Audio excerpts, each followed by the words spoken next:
the marvelous, no people. Who them a like him praise, I come in at them people. So tell them man strong and me no people.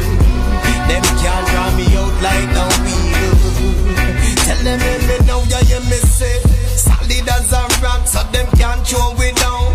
Solid as a rock, yes them a fear with sound. Overground, underground, reaching every town. Solid as a rock, yes them a fear with sound. Solid as a rock, so them can't throw it down. Solid as a rock, yes them a fear with. Peace and blessings, brothers and sisters. Okay, give me my mic properly. Make sure everything's okay. Okay, great.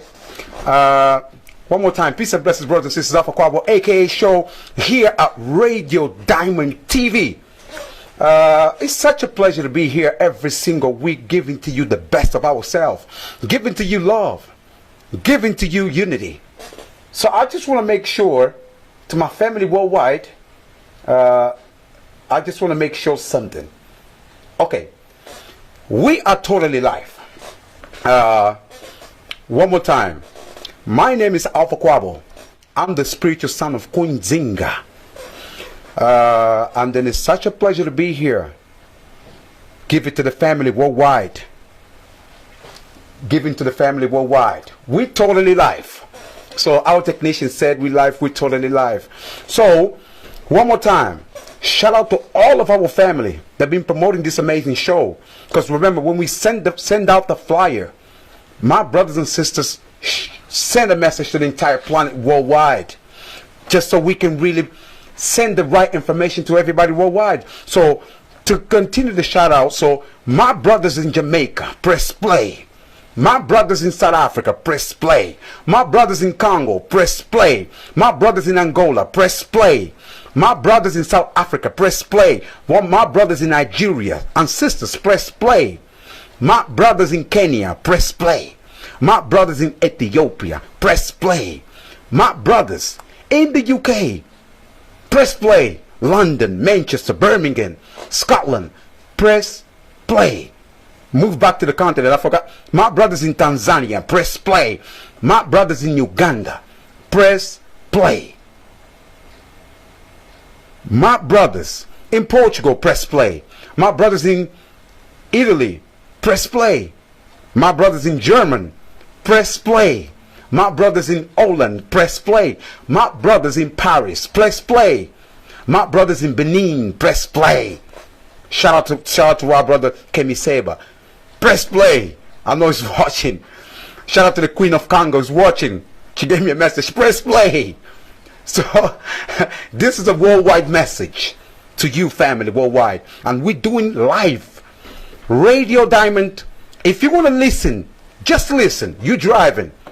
Just go to radiodiamond.com.uk or to the Radio Diamond app. You can listen to us live. If you want to watch us on Facebook, you can go to Radio Diamond or Alpha Quabo, aka Show page. So you can listen in your car too. So spread the message, brothers and sisters. One more time. Also, shout out to, I forgot our brothers and sisters in the United States, brothers in Chicago, my brothers in Washington, D.C., my brothers in ATL, my brothers in New York, Bronx, my brothers in Brooklyn, my brothers in Brunswick, my brothers in New Jersey. So my brothers in, obviously, my brothers in Boston, my brothers in California. Spread the message to the entire family worldwide. That's what we do. We have an important message to one of our special guests. So, but we're going to be doing Woman in Silence. But before we do Woman in Silence, let me emphasize to one of our brothers and sisters, one of our European counterparts. That is listening to the show, James. Call James. He told us, Alpha, if we need to send a message to my leaders, what do you want me to tell them? And we respectfully told him. He's a war veteran. He's 75 years old. He lives in Manchester. And he asked me to, if I know your African people are pissed off with what's going on, especially with what our leaders doing to you, and they did with your ancestors, what message do you want me to send it to them? We said, just be humble. Tell them to leave African people alone. Just leave black people alone. That's all. That's all we ask. We don't want beef with anybody. If they're promoting this vaccine, let them give it to their children and their sons. Just leave black people alone. That's all we're asking for. We are people of peace. We actually recommend them. We told them, use our words respectfully. Use our, because at times when we tell them, they think we're racist or they think we're bitter. So that is why we told them. We told James, this old man, respectfully use our words. Respectfully, just use our words. Go to the Queen Elizabeth in Buckingham Palace. Just call her Queen Mother. Please leave black people alone. Or you can go to the White House. Right now, the White House is obviously we have Joe Biden over there. Just go to Joe Biden. Call him Baba Biden. Oh, Uncle Biden. Just leave black people alone. As you can see right there in your screen, is this man, European man right there, is in your screen right now. Before we go to the 1 minute silence, just go over there respectfully to Baba Biden. Call him Baba. Oh, if you hear the UK again, just go to, you see Tony Blair out there, just call him Uncle Blair. Oh, Brother Blair. Just use this name. Please leave black people alone. Oh, if you in Seattle over there in the United States, Bill Gates, just call him Baba Gates or Bill Gates or Uncle Gates or Brother Gates. Leave black people alone. So if you're in Beijing, China, you also for the Chinese people as well, just go to China, Beijing, just tell Xi Jinping, please leave black people alone. Stop sending all your poison food over there. We don't need your poison food. If you happen to know this man over here that you can see in your screen, Anthony Fauci, he's from Italy. Just tell him, Anthony Fauci, stop promoting this vaccine. Give it to your people over there in Italy. They need it more than us. We black people, we're okay, we're strong, we can survive. So, and if you're on Facebook, tell Mark Zuckerberg, tell this young man over there, call him Brother Berg. Stop putting our people in Facebook jail. Let our people tell the truth. Stop banning our people on Facebook. Tell them. Don't be afraid. If you're in France, tell Macron. Tell this Macron president. Tell Brother Macron or Uncle Macron. Stop terrorizing our people. Stop scaring our people. Leave our Kemi Seba alone. Yes. So we got so many people. If you're in Russia, tell Vladimir Putin as well. Vladimir Putin. Please leave black people alone. That's why if you obviously Donald Trump already gone, but you know we're gonna deal with him later. But if you're in Brazil, I'm giving now. If you're in Brazil, tell Bolsonaro, as you can see in your screen, Jair Bolsonaro, leave black people alone. That's what we're asking for. If you're in Congress, man, you want to pass any law, tell this European descent. Just tell Nancy Pelosi, please leave black people alone. Stop, Oh, if you see these women over there in Africa, Melinda Gates, just tell Sister Melinda, Auntie Melinda, leave black people alone. That's all. If you're in German, you see that Angela Merkel, tell Angela Merkel, Sister Merkel, Auntie Merkel, leave black people alone. They might go listen to you. That's what I'm saying to you. I don't want to call. What's the name? What should I say? What's the best word for me to say? James. I don't want to call brother because you're not my brother. But that's what I'm saying to you. So now bring back our camera, brothers and sisters. I want you to share this message right now. This is an important message. I want you to share to the family. Share to all of our brothers and sisters. Record this message. Put on different YouTube. Spread it into different corners of the world. Because we're going to hear of our special guest. But before we give the floor to our special guest, we can't open up the show without 1 minute silence. And what you're about to see in this 1 minute silence is the picture of your own and our ancestors. Those ancestors that gave the blood and sweat and tears for us to be here. So right now, brothers and sisters, I need 1 minute silence. With this music that my brother sent it to me from UK and Jamaica. It was a mix up between UK and Jamaica. Let me just play. Okay, so 1 minute silence start now. And then if you watching us on Facebook or on YouTube, you're gonna see the picture of our ancestors. So we gotta just warrior. We just brought you the warriors, the ancestors warrior, just so you can really understand. So right now, 1 minute silence is start now. Dogs are evil. Them know say that them marvelous, the feeble. Who them a die impress? I come in at them people. So tell them man strong and me no feeble. Them can't draw me out like no weevil. Tell them me know ya you me say. Solid as a rock, so them can't throw it down. Solid as a rock, kiss them off here with sound. Overground, underground, reaching every town. Solid as a rock, kiss them off here with sound. Solid as a rock, so them can't throw it down. Solid as a rock, kiss them off here with sound. Overground, underground, reaching every town. Solid as a rock, kiss them off here with sound. Yeah, do I walk in the valley of the shadow of death?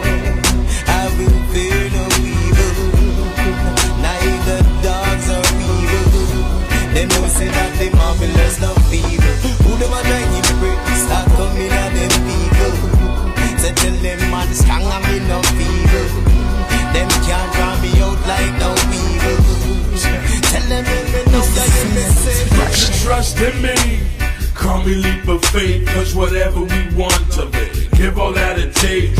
Pay us by oppression, pleasure through the pain, blood, sweat and tears, freedom through the chains.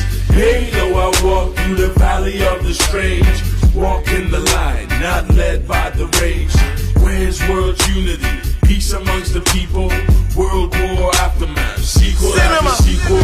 People asking questions where there ain't no answers. Problems stay malignant, festering like cancers. Basking in the ambience, leaders walking pampers. Say I'm wrong because I'm dreading influenced by Rasta. Solid as a rock, so them can't throw it down. Solid as a rock, kiss them off here with sound. Overground, underground, reaching every town. Solid as a rock, kiss them off here with sound. Yeah, do I walk to the valley of the shadow of death? I will fear no evil. Neither dogs or evil. Them know say that they marvelous, no feeble. Who them a try to break? Start coming at them people. So tell them man strong and me no feeble. Them can't draw me out like no evil. Tell them me know that you me say. I'm blessed and I'm gifted. I ain't cursed. Slum dog millionaire, building the works. I see the devil in my rear view, playing the win. Last call for the apocalypse, revenge your sin. Illuminati got you hooked, the whole world shook. All your lies and deception, wrote in the book. Now you're praying absolution. Redemption is the only mission. Rise above the clouds, the only way is out of the prison. Shackled and chained, bound by pain, branded with names. Life is what you make, you never forsake it. Fear holds men back, gunslingers and crack. I was raised in the slums where you die or adapt. Simple mathematics, they think, divide and subtract. Business conglomerates run the street, infested with rats. They don't wonder why they do it, I just wonder why we're losing, slowly burning. Okay, so now we're back. You can saw the music, that's what it is. You hear the music. This is one of our great musicians that send this music to us. And then, so we are here to promote the best of ourselves. So one more time, brothers and sisters, send this message. Let the family know that we totally live. But I want to send also a shout out to the CEO of this station. He's here in the building. So he also understand the message of Grandmaster Jay, of our special guests. And that's why he's fully locked in. Despite what this system here does, he's always been here in the community. He's the godfather of this community, the African community in the UK.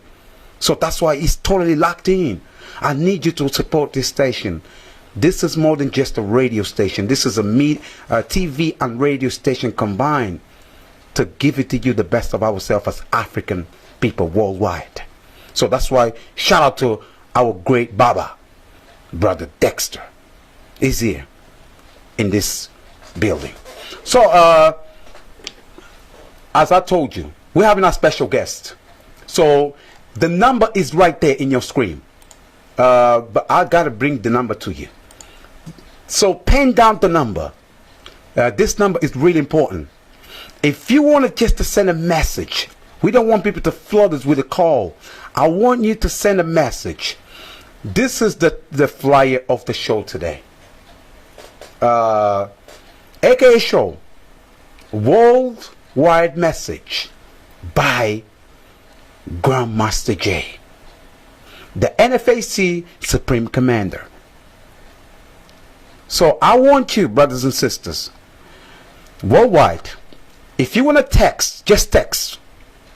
Don't call, otherwise you interrupt the conversation. The number is +44. You can call anywhere via WhatsApp, anywhere around the world. The number is +44 74 38 1593 67. I'll repeat one more time. +44 74 38 1593 67. You can call, you can text anywhere around the world via WhatsApp. If in the UK, you can text via normal number, and then you're gonna get, and then I'll explain to you later what is important for you to text in this number as well. So that's why it's important for you to play. But I'm gonna be playing a quick video of our special guest. But on the meantime, after the video, I need the permission of him to proceed the conversation. Because remember, in our village, I'm the younger, he's the elder. I cannot stop the conversation without asking permission. We've already asked the permission of our ancestors. They allowed us. So now, after the video, it's a quick video. It's all about a minute and a half. I will ask the permission to our special guest to proceed the conversation. So, but in the meantime, just watch this video. So you understand, watch this video. This is just a little journey of our special guest. Just so you understand. I want you to watch this video. Because we got a lot of things to discuss. But I want you to pay attention to this video that you're about to see in your screen. It's still video, but I'll play this one first, so you understand. Okay. Video's on. Just watch this video. We'll be right back. Who feel race relations are bad in America is at an all-time high. They were doing it by the book. By the book? Well, maybe you need a new book. Only 5% of the nation's 22 million former service members do not have health care. We can't exempt ourselves from the rules that apply to everybody else.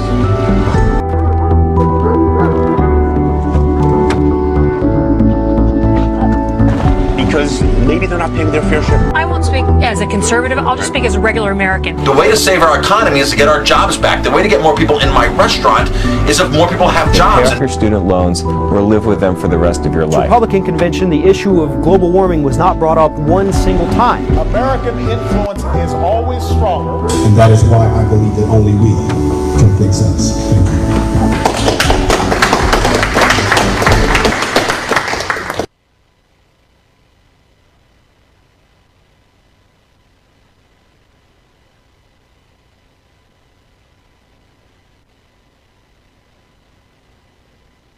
We need to improve race relations in America. I believe we need to reform policing in America. I believe we should require American-based companies to bring their jobs home and hire Americans. I believe we need to take care of all veterans. I believe we need to fix the student loan debt crisis. I believe we need to end the war on terror and lead an effort for world peace. I believe we should make those already in this country illegally into tax-paying citizens. I believe we need to reform or abolish the tax system. I believe in women's equality. These are the things I would change if I were elected president. Now, do you see why the media has ignored candidates like me? Go to http://www.onlywecanfixus.com today and add your name. Write in John Fitzgerald Johnson and let's fix it now. I believe we need to improve race relations in America. I believe. Brothers and sisters, stop for a second. Can you see it? This is our special guest, the presidential candidate of 2016 United States general election. Now, what you're about to see is, as well, it's the other side of our special guests. You saw the politician. You saw he wanted to make a change. He wanted to include everybody. He wanted to fight for all Americans. So, as African, we are people of open heart. We embrace everybody. Then, 2020, something changed. A militia called NFAC was born. Something really changed. So what the America used to do to our countries in Africa, remember, the America financed militias in Africa. Oh yes, if they didn't agree with you, they send the militias, they finance it. Let's be honest with you. That's why they assassinated our Patrice Lumumba. That's why they assassinated our great Malcolm X. That's why they assassinated our great warriors in Africa. Yes, they used to finance. If they not agree with you, they simply finance one political party, give them weapons, and they coming after the presidents. They coming after the leaders. That's what they used to do. That's the foreign policy of the white America. Then 2020, something happened. I mean, I wanted to show you what happened. 2020, fix this name, NFAC. Watch this video if I'm lying to you. Just watch this video, brothers and sisters. I'll be right back to you. This is just a little snip of what's happened on 2020. Last year, NFAC was born. Understand it. Watch this.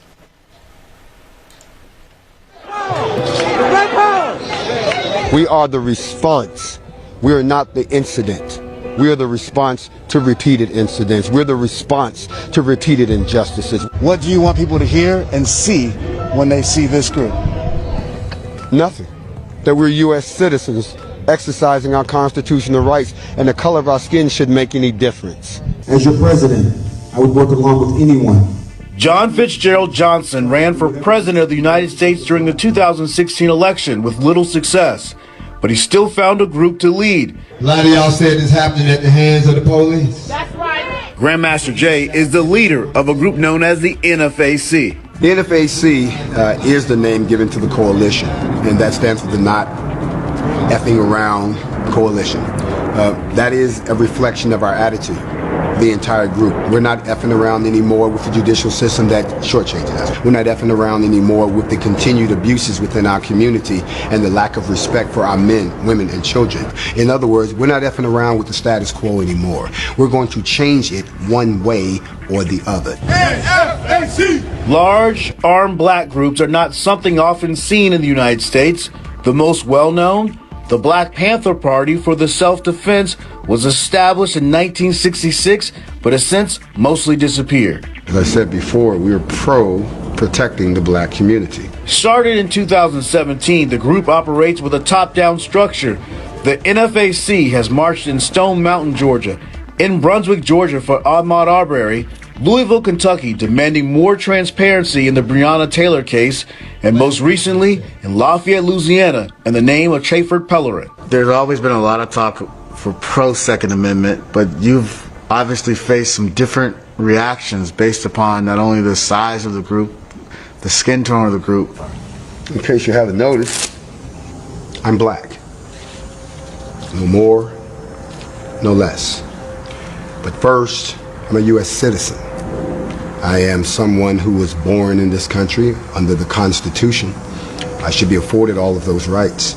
Nobody says anything when other demographics pick up weapons, decide to arm themselves and confront the government over anything from wearing a mask to being cooped up in the house. But when certain demographics arm themselves, all of a sudden people... Give me my camera. Give me my mic. So, do you understand what we're talking about now?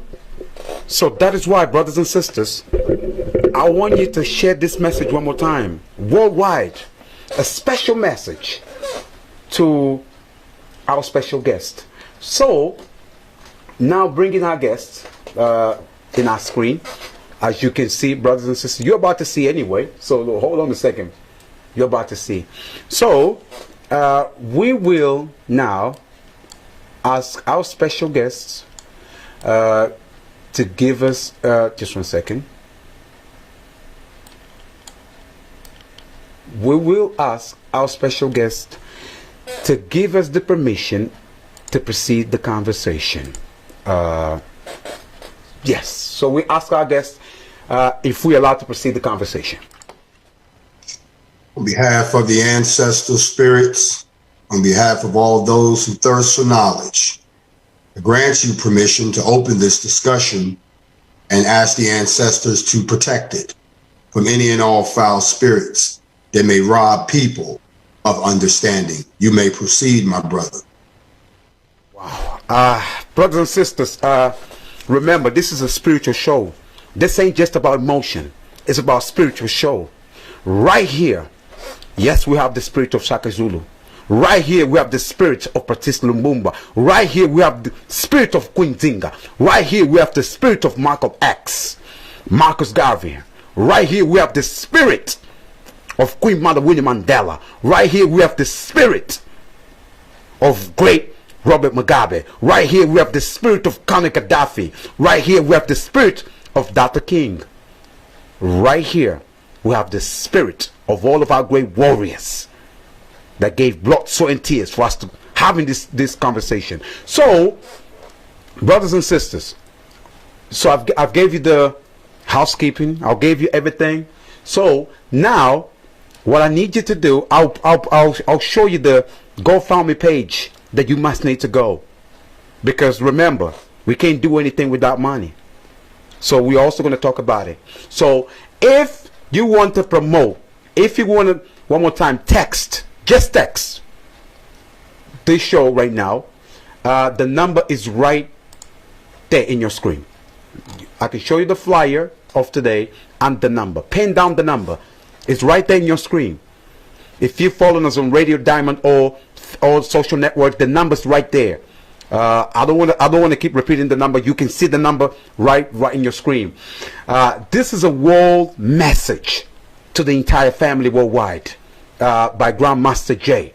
So that's why we decided to bring him here to fully talk to you, brothers and sisters. So we begin by opening the conversation. Why is it important for us to bring back the spirit of our ancestor? Because at times we don't really understand the power of our ancestor, the spirit of our ancestor. Grandmaster Jay, why is it important for us to keep our ancestors in any conversation, in our household, in our nation, in our body? Why is it important, Grandmaster Jay? To always keep the ancestors and the ancestral spirit in your conversation, because they are the representatives of the signposts of our history, of our legacy, of our culture. And without any of those, then we have no racial esteem to be proud of, to stand up and hold our heads high. In spite of our current situation, in spite of our current oppression, anytime we talk about us as a people, you want to always keep the ancestors in mind. You want to keep the ancestral spirit alive, because what you're doing is using them as a reference point, an anchor, and also a signpost in the road of where we need to go, because they've already been there. We're trying to get there as a people. Brothers and sisters, as you can see, obviously talking about the spiritual power, because some of our, before we actually open up, because we have to open up with the current situation that is going on over there, and then obviously with the cases that is happening as well. But in terms of the spiritual side of us, do you reckon we help emphasize, because we know even in your messages you always reference the spiritual side, why it's important for us to keep in tune with our spirit and understand that we must never, because we understand that we've been attacked by everybody. We've been attacked by everybody, by the Chinese, by the white European. We've been attacked by everybody. But what about the spiritual side? Do you reckon we're losing the spiritual side of us? We not fully understand who we are in terms of the spiritual side? Well, let me answer that in two ways. We like to, and I'm speaking to all melanated people around the world, we pride ourselves on being a compassionate, loving people. We pride ourselves on being an understanding, slow to anger people. But what we've done is we've allowed the thing that makes all of those things possible, which is our connection with our spiritual side. That is what makes it possible. Once we lose that connection, then those just become qualities of your personality that can come and go like the wind. I think I heard it written down somewhere that we battle not against flesh and blood, but against spiritual wickedness in high places. Think about that for a second. A people that have lost contact with their ancestral spirit, a people who have lost contact with the spirit of the Most High, are then at the mercy of whatever comes out of their own minds, their own flesh, their own blood. Are we guilty of this? Oh, yes, we are. As a people, yes. And there's an old saying, when the morals of a people decline, the people soon follow suit. And yes, as a people, although some of us are standing fast, the majority of us have given in to the pressure. The majority of us have shied away from the placing the spirituality first. We made it last. We have forgotten that of whom we belong to, and we have forgotten that from which we've come. And that was only connected and kept in place by our spiritual connection. So we must always keep that at the forefront, as we have so blatantly failed to do lately. Wow. Brothers and sisters, as you can see, obviously we got so many questions to ask our special guest, but the most important thing is for you to keep the message alive. We're going to give you a couple of words, because at the end of the day, this isn't just about United States no more. This is about our people globally. Grandmaster Jay, talking about your case, let's open up the conversation about the current situation that's going on. We understood the FBI threw crazy charges against you. So can you just emphasize to the family, because that's what a lot of brothers and sisters all over the world is waiting to hear from you. What is the current situation right now regarding your fighting, your legal fighting?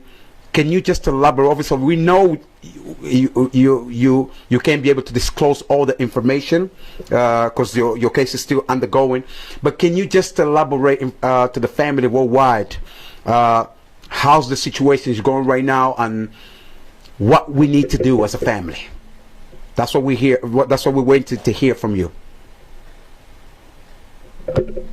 Take this opportunity to acknowledge any and all of those people who have supported me throughout this ordeal, and those of us who are standing together as a people looking at the bigger picture. I wanted to salute Omali Yeshua of the Uhuru movement, because he did come out and he spoke against this. I also wanted to salute Kemi Seba, because he too has stood shoulder to shoulder with me in the struggle and has stood and represented for me throughout this ordeal. I wanted to also thank all of the folks in the Pan-African movement worldwide that have supported this particular ordeal as I'm going through it, and all of the folks that have been advocates along the way that have raised the roof about this. So I want to send a heartfelt thanks and a salute of respect to all of those in Northern Ireland, Scotland, England, Wales, all across the UK. Also, all of those folks that have actually made their voices heard or led protests, as I'm led to understand,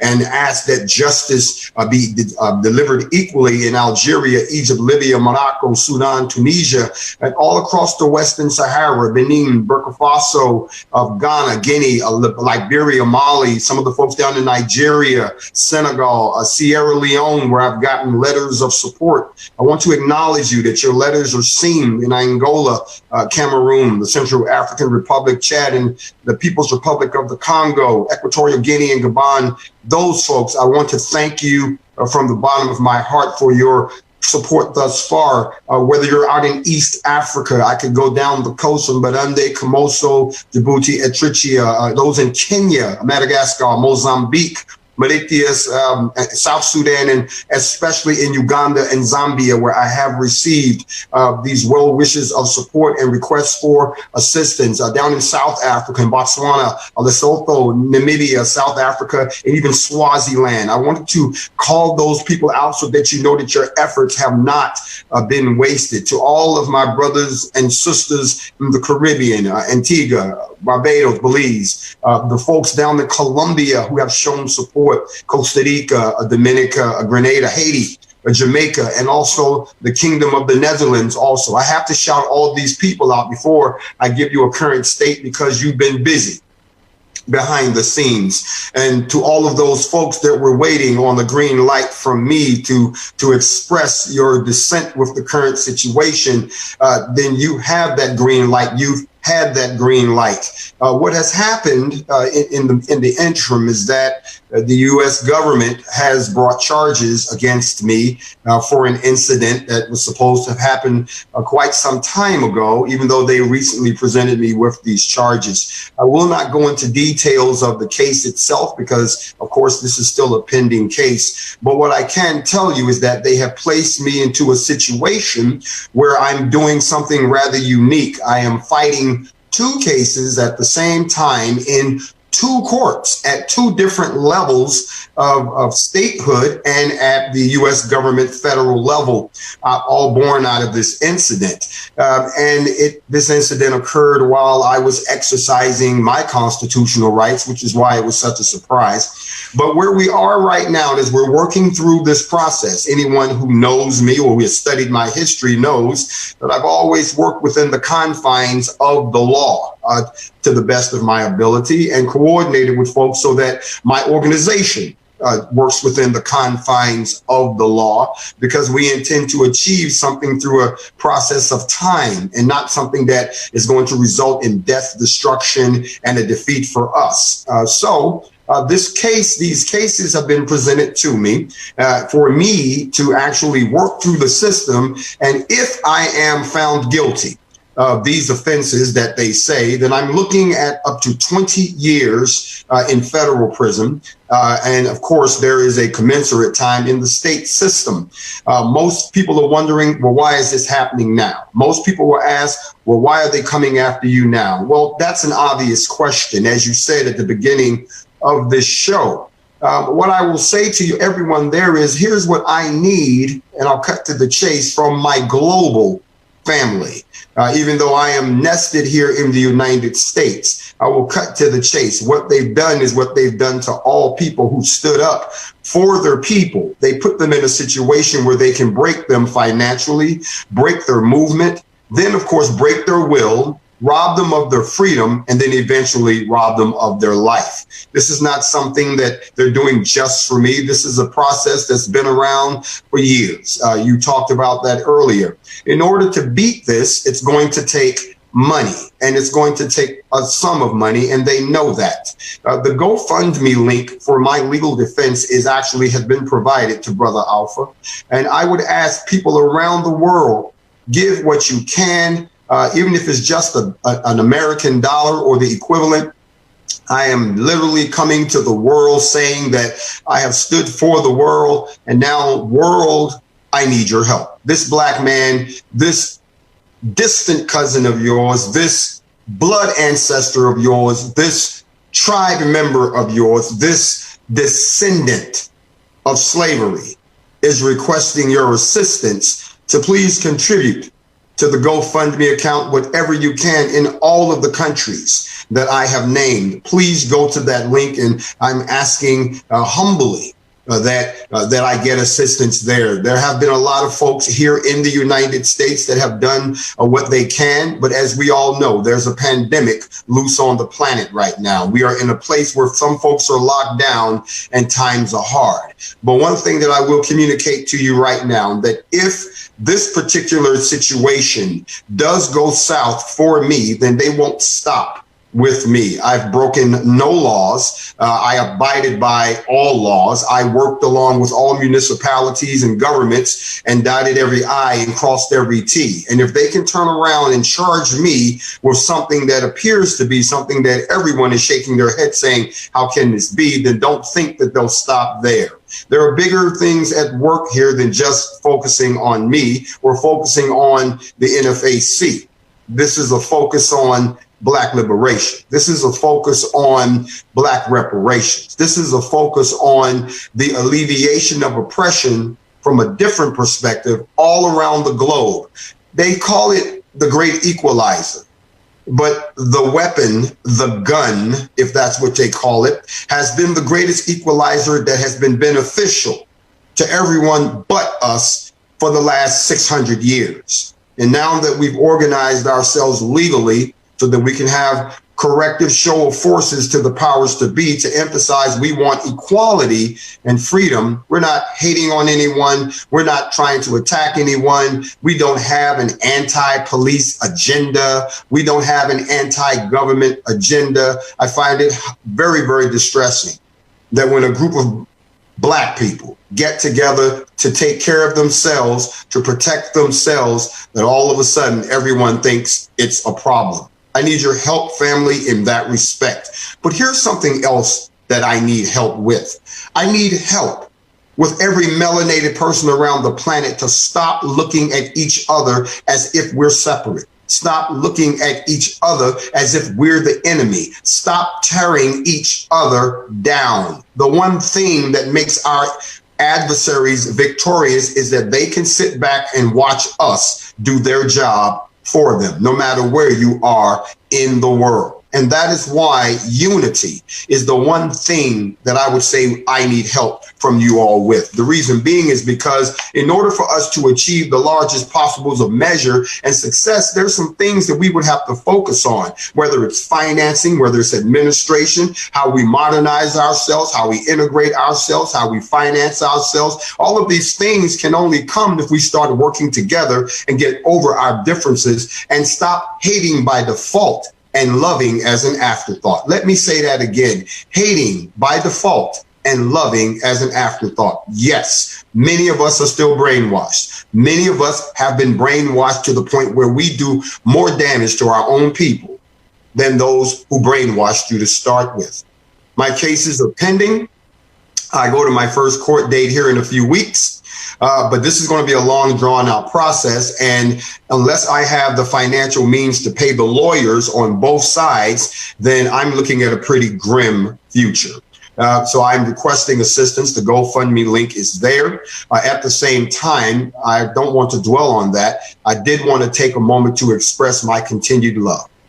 My unconditional. Talking about obviously the case that you've been accused of. Obviously, we saw the videos. They claim that you point the gun at one of the FBI office. Can you just elaborate? I don't know if you can elaborate to the family, because we've seen a lot of misinformation amongst. We have some few brothers that is on the internet. They don't do anything by just they're YouTubers. They're just jokers. They're trying to misinform our people worldwide, but obviously we are well informed of what's going on over there. Can you just emphasize to the family, because they're trying to manipulate now. They're trying to use the media. They're trying to use the social media to manipulate the information about what's really happened. Can you just emphasize to the family what's really happened? What's really happened is this. A charge has been made that back in September of this year that I pointed a weapon at the rooftop of a building, and that the people on the building were police officers and federal agents. That is the charge, and that I knew these people were there, and that I pointed my weapon at them, which had a flashlight on it. That is the charge that came 3 months after this alleged incident was supposed to have happened. And that's really all there is to it. No more, no less. For those individuals who are sitting on social media, who are trying to, as we say, clout chase or build a following by acting like they've got some juicy piece of gossip, don't believe them.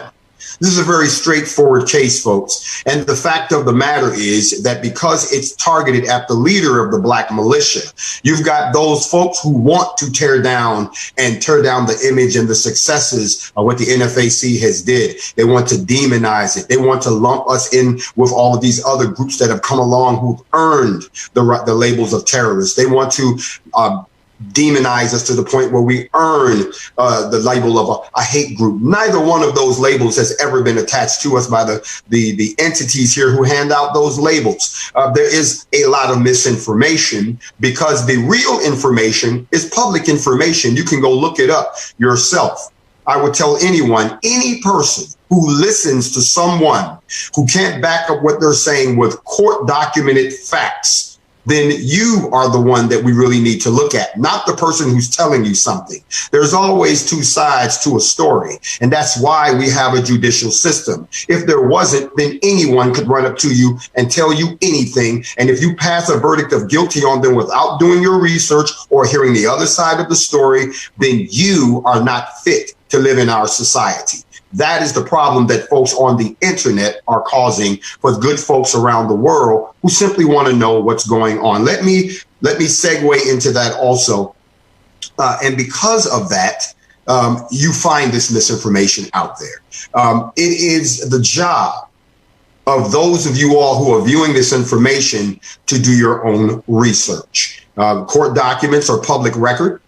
Federal documents are public record. The media itself, you have to look past sometimes because they're only going to report what fits their narrative. For all the great things that the NFAC has done, you know, aside from a few major networks doing 1 or 2 stories, most of the media coverage on the NFAC has been by foreign media. It's not been by the media here in the United States. Yet the minute that this story broke, it was breaking news everywhere because it fits the narrative of us being this violent black group that's out to cause chaos and harm the very people who have been harming us. Brothers and sisters, I need you to understand this. Obviously, we're going to ask about this, the impact of NFAC. But before we do that, Grandmaster Jay, obviously, we understand that the United States government, they're going through changes over there. And one of the main objectives always been to weaken the African man. The African man worldwide is to feminize the African man. Renegade us into just YouTubers. That's why all these YouTubers, they're only talking trash. Renegade us into YouTubers. Renegade us into entertainers. Renegade us into just gossip around. Do you reckon? Because what you've been really, your message really about defend yourself, standing for your family, standing for your community, stand for your loved one. Do you reckon this assault into our manhood, it's really to completely eradicate message like the one you've been disseminating to the world? What is your thought about the systematic feminization of our black men worldwide. Not only in America, but worldwide. The black male, up until a certain point in history, was the most feared warrior on the planet. And every other race, in order for them to rise up out of their situation, had to find a way to overcome this warrior. History speaks for itself. Many races tried for thousands of years to infiltrate the motherland, to capture its riches, enslave its people, and claim it as its own. That went on for thousands of years. But it was not until the Queen of England gave guns to the Portuguese, and gave guns to the Arabs, and they took those down to the motherland, which they were not equipped to repel back, because no one was doing what happens today. Is no one was showing up from another equally powerful country saying to us, well, do you want to fight back? We'll give you weapons, because weapons dealers don't care who they sell to. But instead, that shifted the balance of power, and the great equalizer was put into play. And that is how they managed to invade us. Once that was done, the most fearsome warrior on the planet was then enslaved.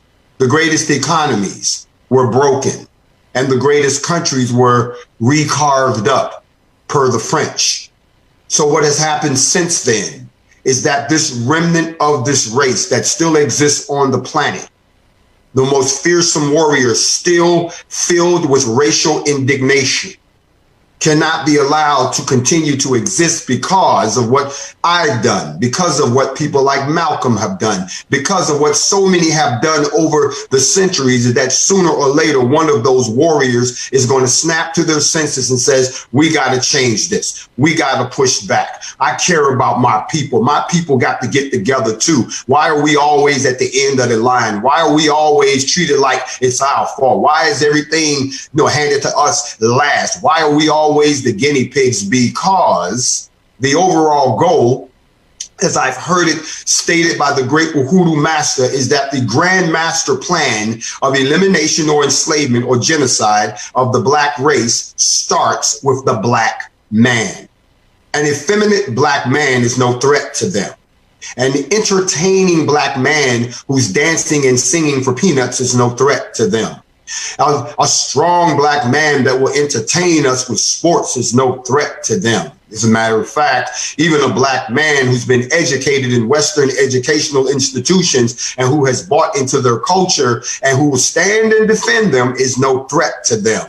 But to ensure that there are none left that can organize a resistance or put up a fight and reclaim what may rightfully be theirs, you have to eliminate the strong male that is there. In slavery, they would buck break the black man. They would take the strongest black man, humiliate him in front of the men and women and the children and the women, and send a message to the other men: don't try it. It puts fear in them. To the women, it says these men can't protect you. Of course, to the children, it's terrifying, and the only people they have to hide up under is their mama. That's what they've done to us as a race worldwide. That's kind of what they're doing to me right now. So the effeminization is a solution that, since we can't kill them all, we may as well take out their teeth. We may as well declaw them. We may as well get them to adopt and feel comfortable with adopting a lifestyle that you're free to choose. That's fine if that's the lifestyle you choose, but understand the impact that it is having on us as a race, as far as us growing, as far as us reproducing, and so forth. So the effeminization is to take out the teeth and the claws. And also remember this world, that if you eliminate the black man, you eliminate the black race. You are the child of the Father. Moving to the queens, because we got to understand, once they eliminate the black man, at times the queen can be lonely. There's nobody to protect. Although the queen, they got the power, but they always need somebody on her side to fight alongside with her. So what is your thoughts about the role of our great queens? Because remember, black women, you are the mother of this earth and the queen of the universe. And we know the constant attack by them towards our women. So Grandmaster Jay, what is your words about the role of our women? Because we've seen the movement of NFAC. We've seen you always having the women as the bodyguards. Elaborate, emphasize the role of our queens, of our sisters, in the liberation and freedom of our people globally. Not only in the United States, but globally. Two answers, because you asked really two questions. Let me answer the first part first, my brother. And that is, when you talk about the elimination or the effeminization of the black man, you're right. What happens to the black woman? What happens to the black woman is exactly what is happening. They're being groomed for assimilation. They're being trained for assimilation. They're being cross-mated with for assimilation. You see, melanin people are gene-dominant creatures, and my sisters carry something called the Eve gene, which means that you can reproduce any race that you mate with. You're being assimilated into a race of people whose reproductive curve has flattened, whether you've noticed it or not. So you serve a purpose. Your DNA serves a purpose. Being the strong-willed creatures that you are being assimilated. Now let me move on to the second piece of that. However, in the liberation movement, in the reorganization and the rebuilding of the black civilization, the black woman is the most important piece of that, because she is not only the gateway and the portal of life, she is also the counterbalance to the male. The black man. The black man is incomplete without the black woman. There is no kingdom without a king, but you can't be a king without your queen. And therefore, it is the role of the sisters not to follow in our footsteps or to follow in our shadows, but to stand side by side with us, because they too have been subjected to some of the same things that we've been subjected to for the last 400 or 500 years. They too have an axe to grind. When you see me and you see sisters around me, it's for two very specific reasons. Number one, it is because I trust them emphatically with my life. Every black leader that we've ever had that has ever been assassinated, it was because of a black male who was close to him or in proximity to him. Additionally, all of those sisters you see around me, whether they are married to their husbands or whether or not they have families of their own, they have a vested interest in making sure that nothing destroys, hinders, or stops this movement this time. Women are integral to this entire movement, or there is no movement.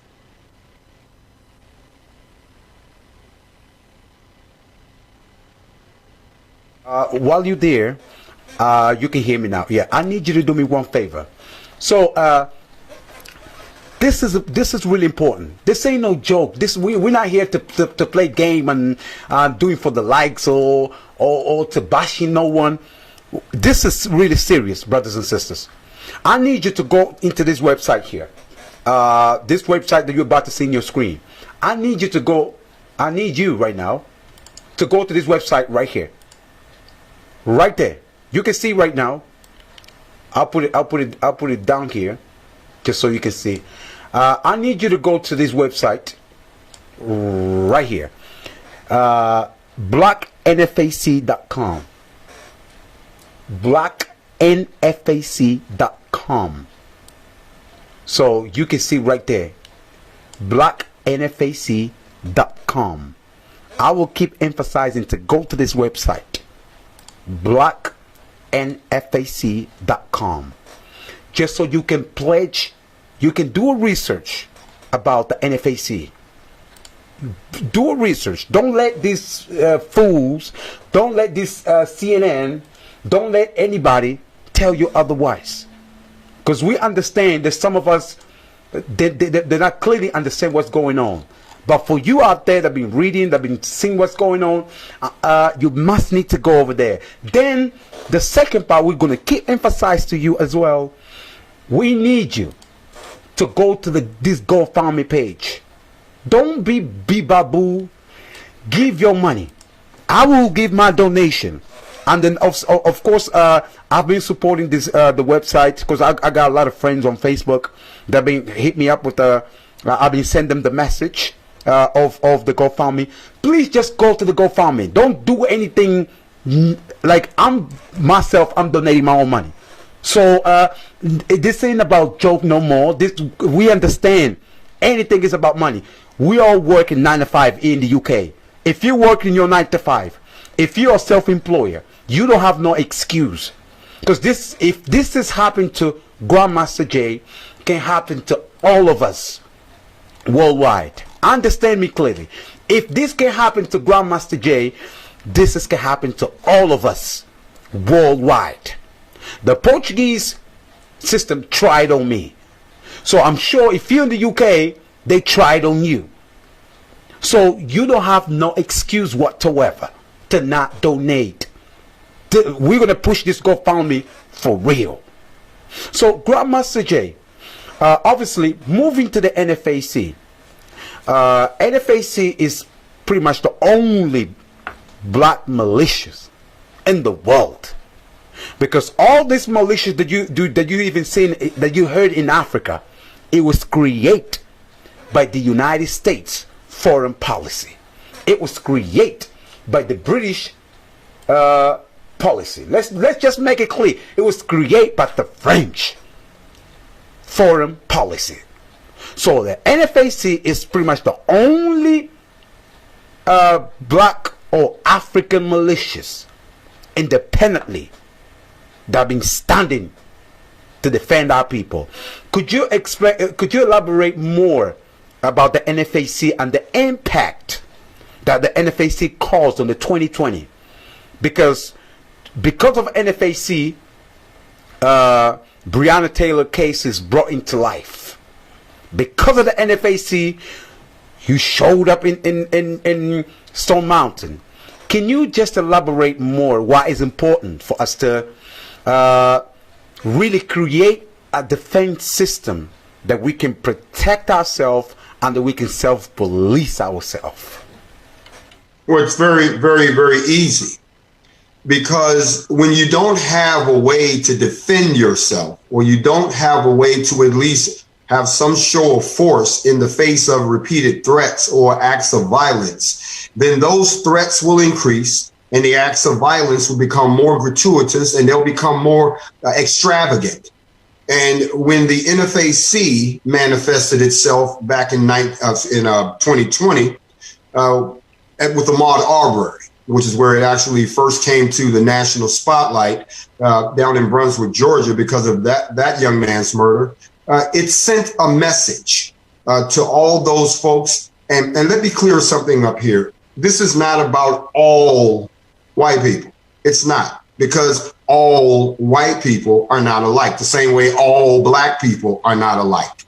But the same way we have a demographic within our community that is very violent, that is very destructive toward those people of other colors, there is also an underlying demographic within the white community that has been around for years. Maybe it's left over from the old days. And given the current climate that we were living in 2020, they felt emboldened. They felt empowered. There was no one who was going to tell them to stand by and stand down when you have the leader of the free world condoning their behavior. So it was only prudent that we put up some form of resistance. Otherwise, I'm almost afraid to think where we would have ended this year if the NFAC never showed up, if the world hadn't got inspired, if brothers and sisters around the globe didn't see some other brothers and sisters getting together, and standing up and they saying, you know what, we can do that too. So the NFAC was important because it sent a message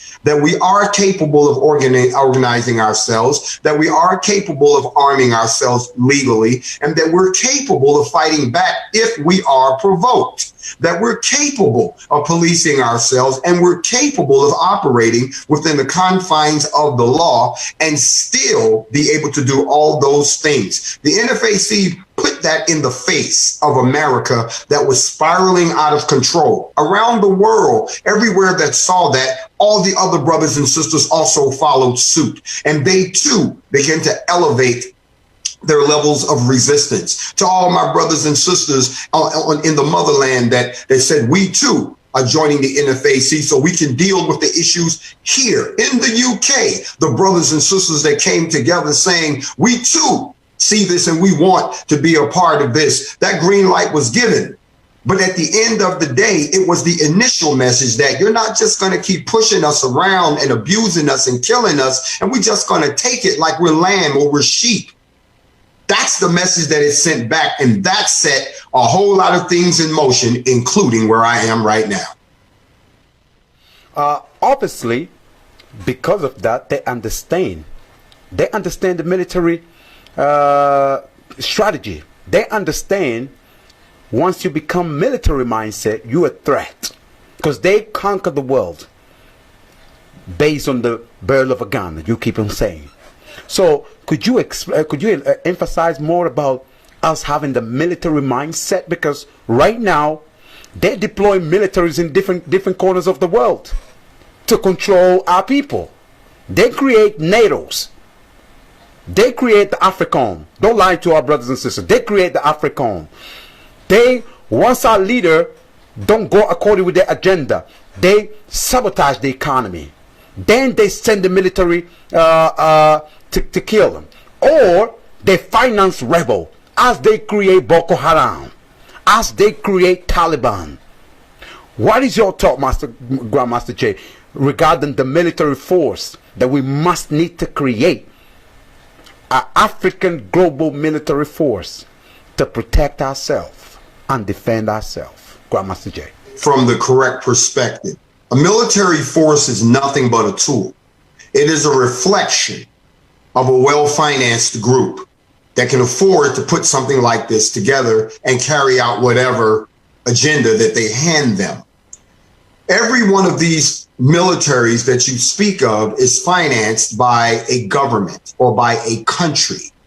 And as long as we as a people don't have a place that we can call our own, that we own, that we control the commerce, we control the defense, we control the agriculture, we control who comes in and until we have our own base of operations, we will never be in a position to push back against what you just said, a group that has conquered the world and enslaved everybody with its monetary system. They say that Babylon is the great whore. Well, if Babylon is the great whore, who slept with her? Every country that is now in bed with America and her dollar. They are enslaved to her dollar. And if you don't act right and don't play right, they'll strangle it away from you.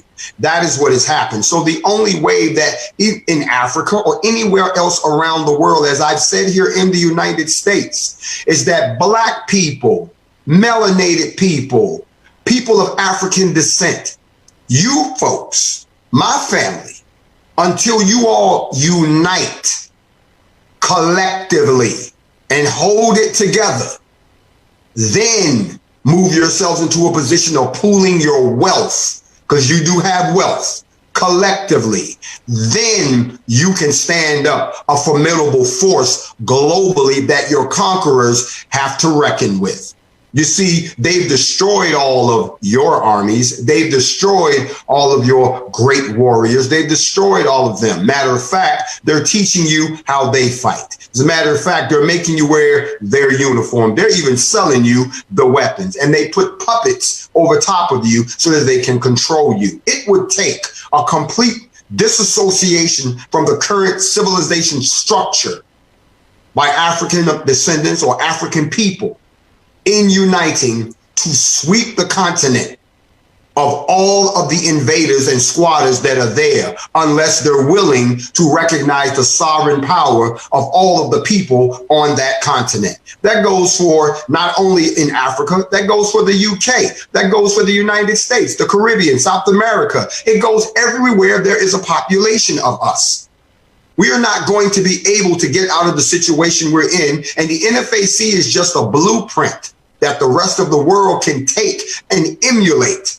It is not going to be possible for the NFAC to ever realize its long-term goals of becoming the backbone of a military force for an ethno-state for us. People act like that's so wrong. It is not. Everyone else has their own. Everyone has a country they can call their own. We're just guests in everyone else's country, and we're even guests in our own motherland. Wow.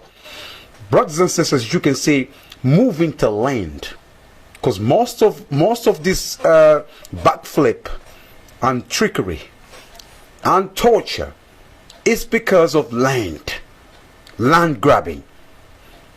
China man, that's what they're trying to do in Africa, conquer the African land. European, they've been trying for centuries, but to some extent they failed. They didn't eradicate. Their main focus was to get rid of all African people in the continent. But seems like they feel like they have that relationship with us, like we don't like you, we hate you, but we can't live without you. Whether you're in America, they hate you, but they can't live without you, because they need our culture, they need our swag, they need everything that we made it for them. They need us to play football, baseball, dance, basketball, but they can't live without us. So Grandmaster Jay, talking about land, do you reckon it is about time now for the NFAC really to push hard regarding the land? Because at the end of the day, you are operating into somebody else's land, because it's not really truly a land that we can control. Because they still control the airspace, they still control the water, they still control the electricity. What is your take about us really just trying to go hard into any African leader to say, you know what, give us any corner over there, we'll figure it out ourselves? What is your take about it? The same way they did with Israel. What is your take about us really not doing like Akon is doing with the Chinese money? No. Doing really with our own people, because at the end of the day, if we put the African people in the United States and the African people in the UK, we can become the second or the third richest African nation worldwide. What is your take about the land, Grandmaster Jay? Well, there are two things. The first thing is we have to start at home. And what I'm going to say is going to sound kind of brutal, but I won't pull any punches. History has shown us that anytime the people want to make a change and they're under a particular type of government that is unwilling to actually give them what they want, they've overthrown that government and put a government in place that answers to the people. That model came out of Africa. Sad to say, the puppet regimes across the motherland, if you truly want your own land, then it starts with the leadership. And I don't mean some protracted war. It would have to be an exchange of power. And the people would have to assume power of that particular country. Is that possible? Yes, it is. Is it something that anybody would want? No. We should be able to diplomatically request these things, and then in a humane manner, those things be granted to us, like you said, what they did with Israel. But that was because it had the backing of the superpowers.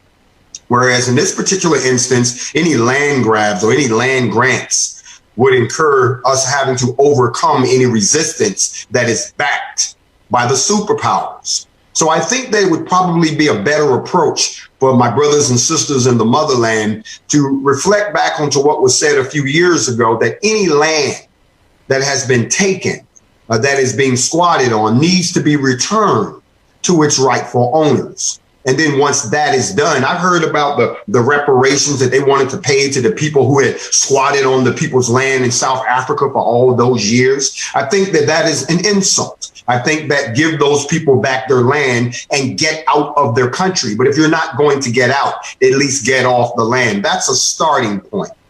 The only other alternative is exactly what I have been saying.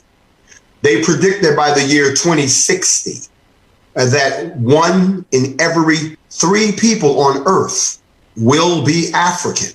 However, they also said that by 2050, China will have run out of room for the amount of people that they have. So there's a lot going on with these two populations that are rubbing up against each other, and they want your space. In order for you to keep that space, it's going to have to get to the point where this is not a problem of a few people and a few acres of land. This is not a problem about a puppet regime in a country. This is not a problem about Southern Africa and what's happening in Northern Africa being in 2 different places. This is not about all of the problems that we see in all of the different countries like Angola.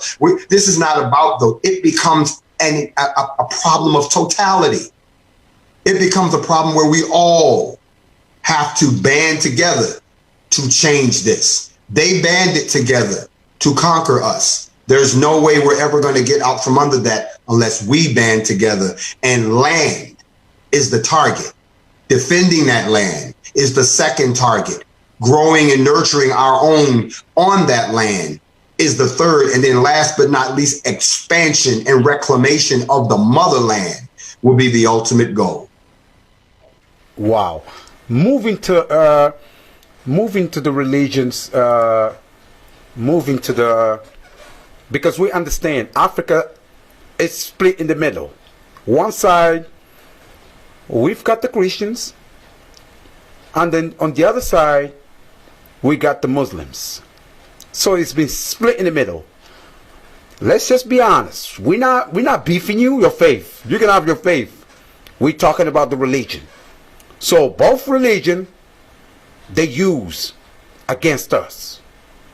So Grandmaster Jay, what is your take about the both side? Because Africa is divided, so our people worldwide. Because at times our people, they trying to be everybody, but they forget about their spirit, their own ancestors. What is your take about the religious interference in our mind and in our community and in our nations and in our land? Very good question. And I'm going to make this very, very easy for everyone to understand. It is obvious when you look around wherever you are in the world that you've been colonized. You see the colonized. You see the descendants of the colonizers. You see it in the mixture in our blood and in our complexion. It's very easy to see.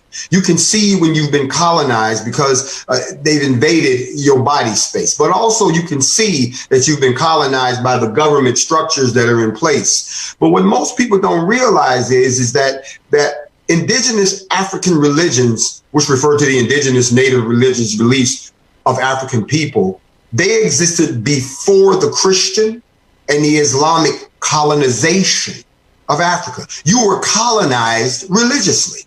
Most people don't realize that. Islam was forced on you and then used so that you could turn against your own people. Christianity is forced on you and then turned around and so you can use it against your own people.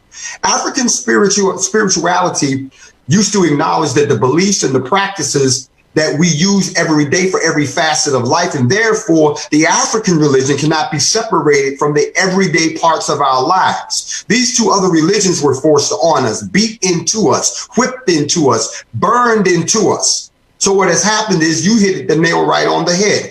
It's a colonization in effect. In order to remove yourself from the colonization, you would have to go through a familiarization of your original belief system and reacclimate yourself to that and believe and begin to practice.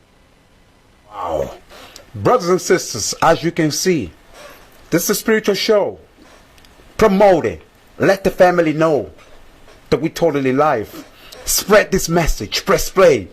Because we know, Zuckerberg, I'm talking to you. You know you like to put our people in jail, but right now We don't even need you anyway. So we can stream our own information. We just use you the same way you use us too. You need to stop putting our people in jail. We know you in California. You're based. You need to. But anyway, so moving to the foreign, to the internal politics in the United States. Life after Trump. What is your take about it? Because now we got Joe Biden. What is your take, Grandmaster Jay? Because we know Trump, to some extent, came to wake up a lot of our brothers and sisters. What is your take now? The life after Trump. Well, two things. Good news and bad news. And the good news is we were sick of the abuse from the abuser. And so the goal was to get him out of there. Anything was better than what we had. Doesn't mean that what we got was too much better.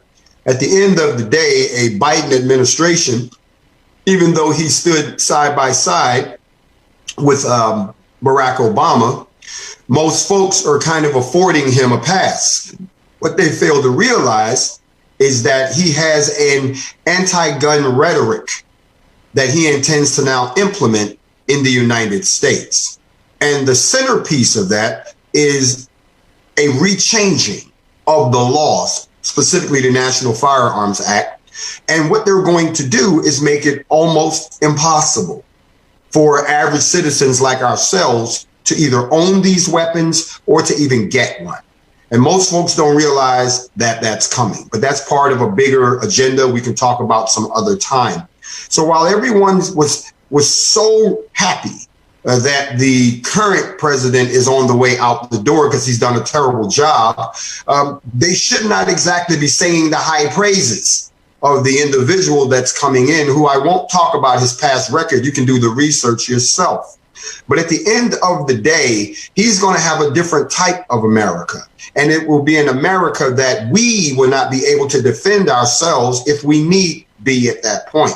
That should concern everyone. Yes, all of the blatant racists and all of those folks who felt like it was okay to come out of the dark and just be racially abusive to people of color. Well, I like to say my black melanated people, because when you say people of color to me, I say people without color. I don't know what that means. Anyway, the bottom line is, without those folks having someone that's to support them or to encourage them, they're going to go back to being quiet. They're going to go back into the shadows. Maybe it was a good thing that we could see them because we knew who they were, but they're going to go back into the shadows, into what I call silent anger, and continue to perpetuate from the shadows. But the other side to that is the environment that was created under the last 4 years of the Trump administration, because you asked me what changed, necessitated not some type of political response. We had to save ourselves. So what's going to happen in the next 4 years? Well, I'm just letting you know that the administration that's coming in frowns very heavily on us arming ourselves, frowns very heavily on organized militias, frowns very heavily on folks exercising the Second Amendment rights. They frown very heavily on it. So that should be a wake-up call to everyone to get your ducks in order before they come to take your ducks away. Wow. Obviously talking about the internal policies in the United States, because they wanted to make sure they clearly understand the power of, where's my camera? They clearly understand the power of unity, as you said. They clearly understand the power of unity. Do you reckon that's why they don't want you even to live in your states? They want you to remain in your states. They don't want us to connect between the African people in the continent and the African in the United States, and the Africans in Jamaica, and the Africans in Europe. They don't want us to connect. So what is your take about obviously, because you're addressing the world. When we can move to the continent, move to America. Don't worry about it. It is about the world. So what is your take about the internal policy in the United States as the internal policy in the UK or the so-called white America? Seems like they don't want us to go back to the continent, and it seems like they give us they're giving us the hell into these respective countries like UK and Portugal and France and United States. They're giving us hell wherever we are. What is your take about this trick that they're using us? They don't want us to connect. They paint the picture of Africa is everything is completely destroyed. They paint us the picture like Jamaica. Oh, they don't want to be Africans. They paint us the picture like, oh, the Americans, the African in the America don't like you. So literally, we kind of separated. What is your take about it, Grandmaster Jay?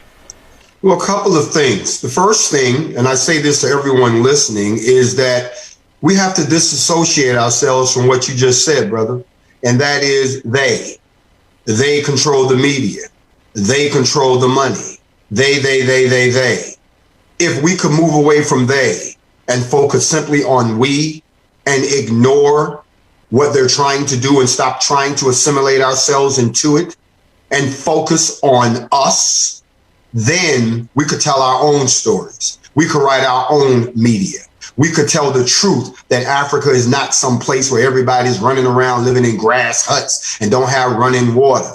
Let me speak to that for a second for those who are watching who don't understand why they do that. You see, when you uproot a people from places where they've lived for centuries, where they built monuments to the stars, where they figured out agriculture, literature, and science, when you uproot them from their homes and they are fleeing from invaders, they tend to live in temporary places. They have to live in little villages because they don't know how long they're going to be there. They can never stabilize themselves. And that's the image they want to show you. So that way, when they go in and they attack those cities, or when they go in and they try to rob the riches, you don't think they're taking from anybody. That is a false narrative that is projected to the world so that no one knows how great and rich and powerful this continent truly is. To everyone around the world, it's not just Africa, it's everywhere. They control the perception so that when they do something, you don't think there's anything wrong.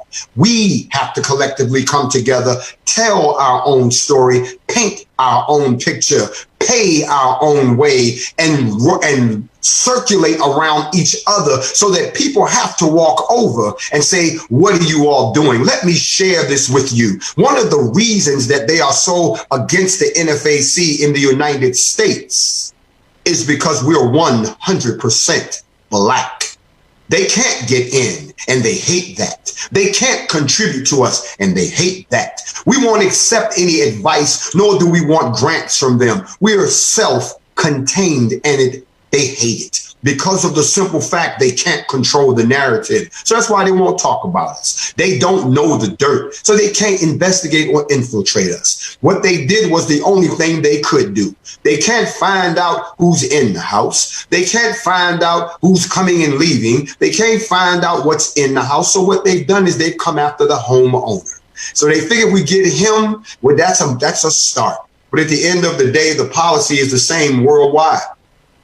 As long as you continue to play their game, they're going to play it the way you're going to play it the way they deal the cards to you.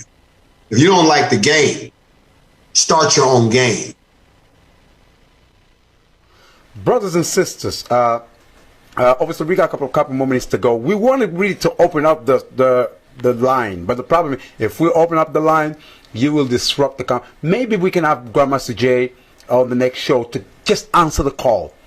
Just answer calls, obviously, because obviously we having this question. I'm sure you have a lot of questions to Grandmaster Jay. We might gonna be planning a second show just so he can just specifically answer the call. I know my brothers in Jamaica wanted to call. My brothers in the UK wanted to call. My brothers in Angola, my brothers in South Africa, Namibia wanted to call. Ghana wanted to call. Send a message. We'll forward it to the NFAC media team. But we want your money, brother. More than the message, we want your money. So I'm really saying to you, brother, if you call me, don't call me to ask any question. Call me to say, oh, I'm donating. For all my people out there, just donate. Don't be out here. We don't even need your like, bro. We just need your money. Possibly your black people's money. That's all we need. Because at the time with the Chinese money, they come with excuse and with the French attached. We want your money, your African money. That's what we want. So moving to this pandemic or scandemic, what is your take about? Because it's really affect our people globally. It's also a way to disrupt our people's movement. They lock the countries down. Now they're treating us like a baby. Tier 1. If you behave good, we extend to tier 5, tier 6. To scale the level of fear into our people. They're using all the media to put fear in our people's mind. Thanks to all, that's what we keep saying to these people. We understand. They don't really understand the damage they're doing to the world. That's even affect their own people too. So that is why it's about time for you European folks to rise up. So, because when we speak at times, you coming against us.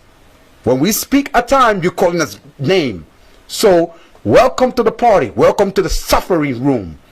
So, Grandmaster Jay, what is your take about this pandemic? Because now they're pushing martial law.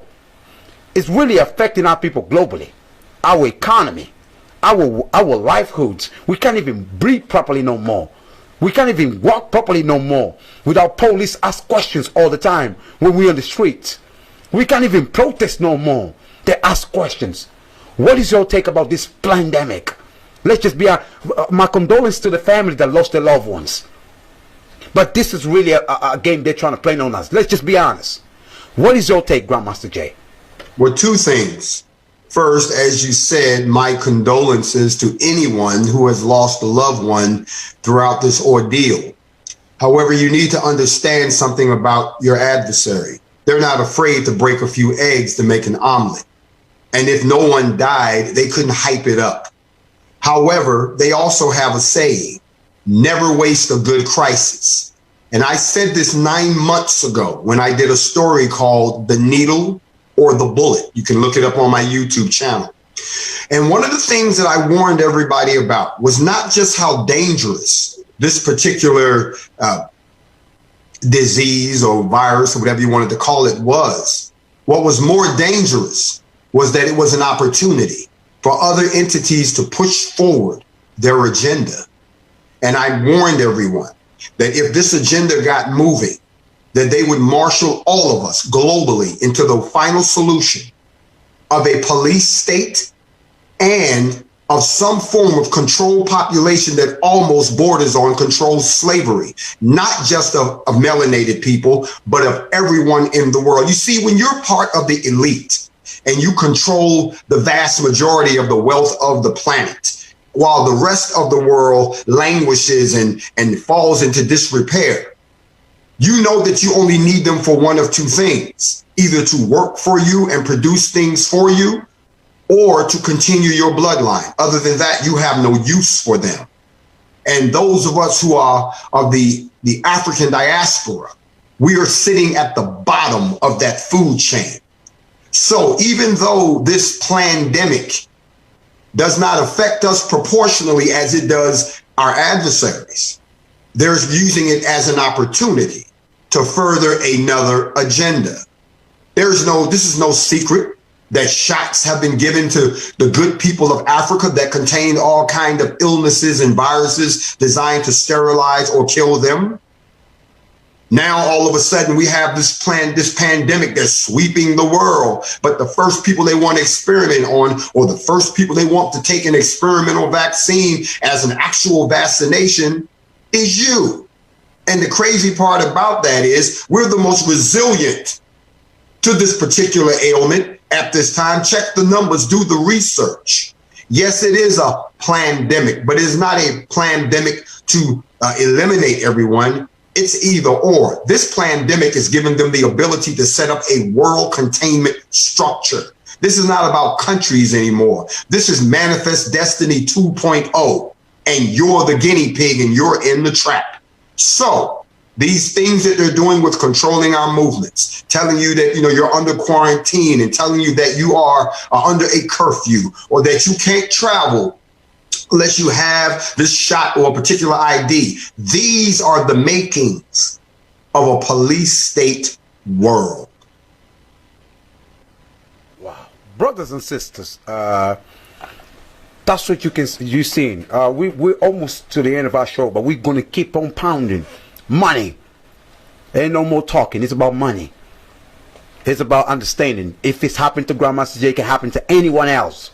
We don't care what these naysayers are talking about, because we now have to rely on ourselves. We can't rely on anybody but ourselves. So that's why, just to send a message to our European counterparts. So we're warning you. So tell your brother, I'm serious, tell your brother to stop going to our villages to vaccinate our people, and tell the Chinese people as well to leave our villages alone in Africa, and even our people here in the West as well. So to all your European folks, tell Bill Gates. You can see in this picture here, those are the ones who've been promoting this vaccine. Those are the ones, you can see in your picture right here. I'm sending it to you.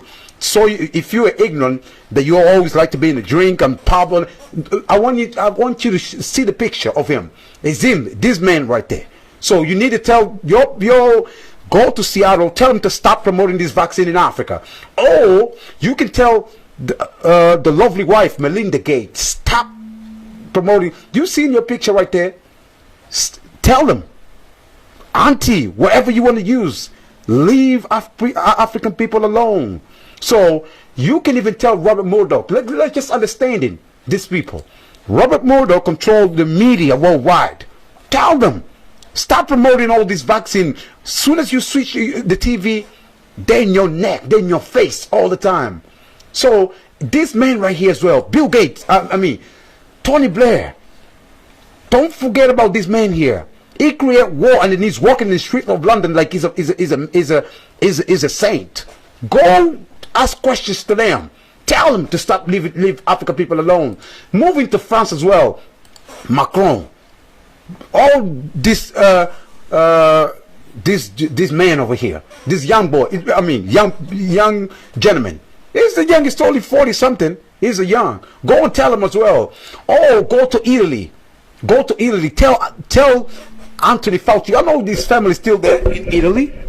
Yes, we studied world politics. We know everybody.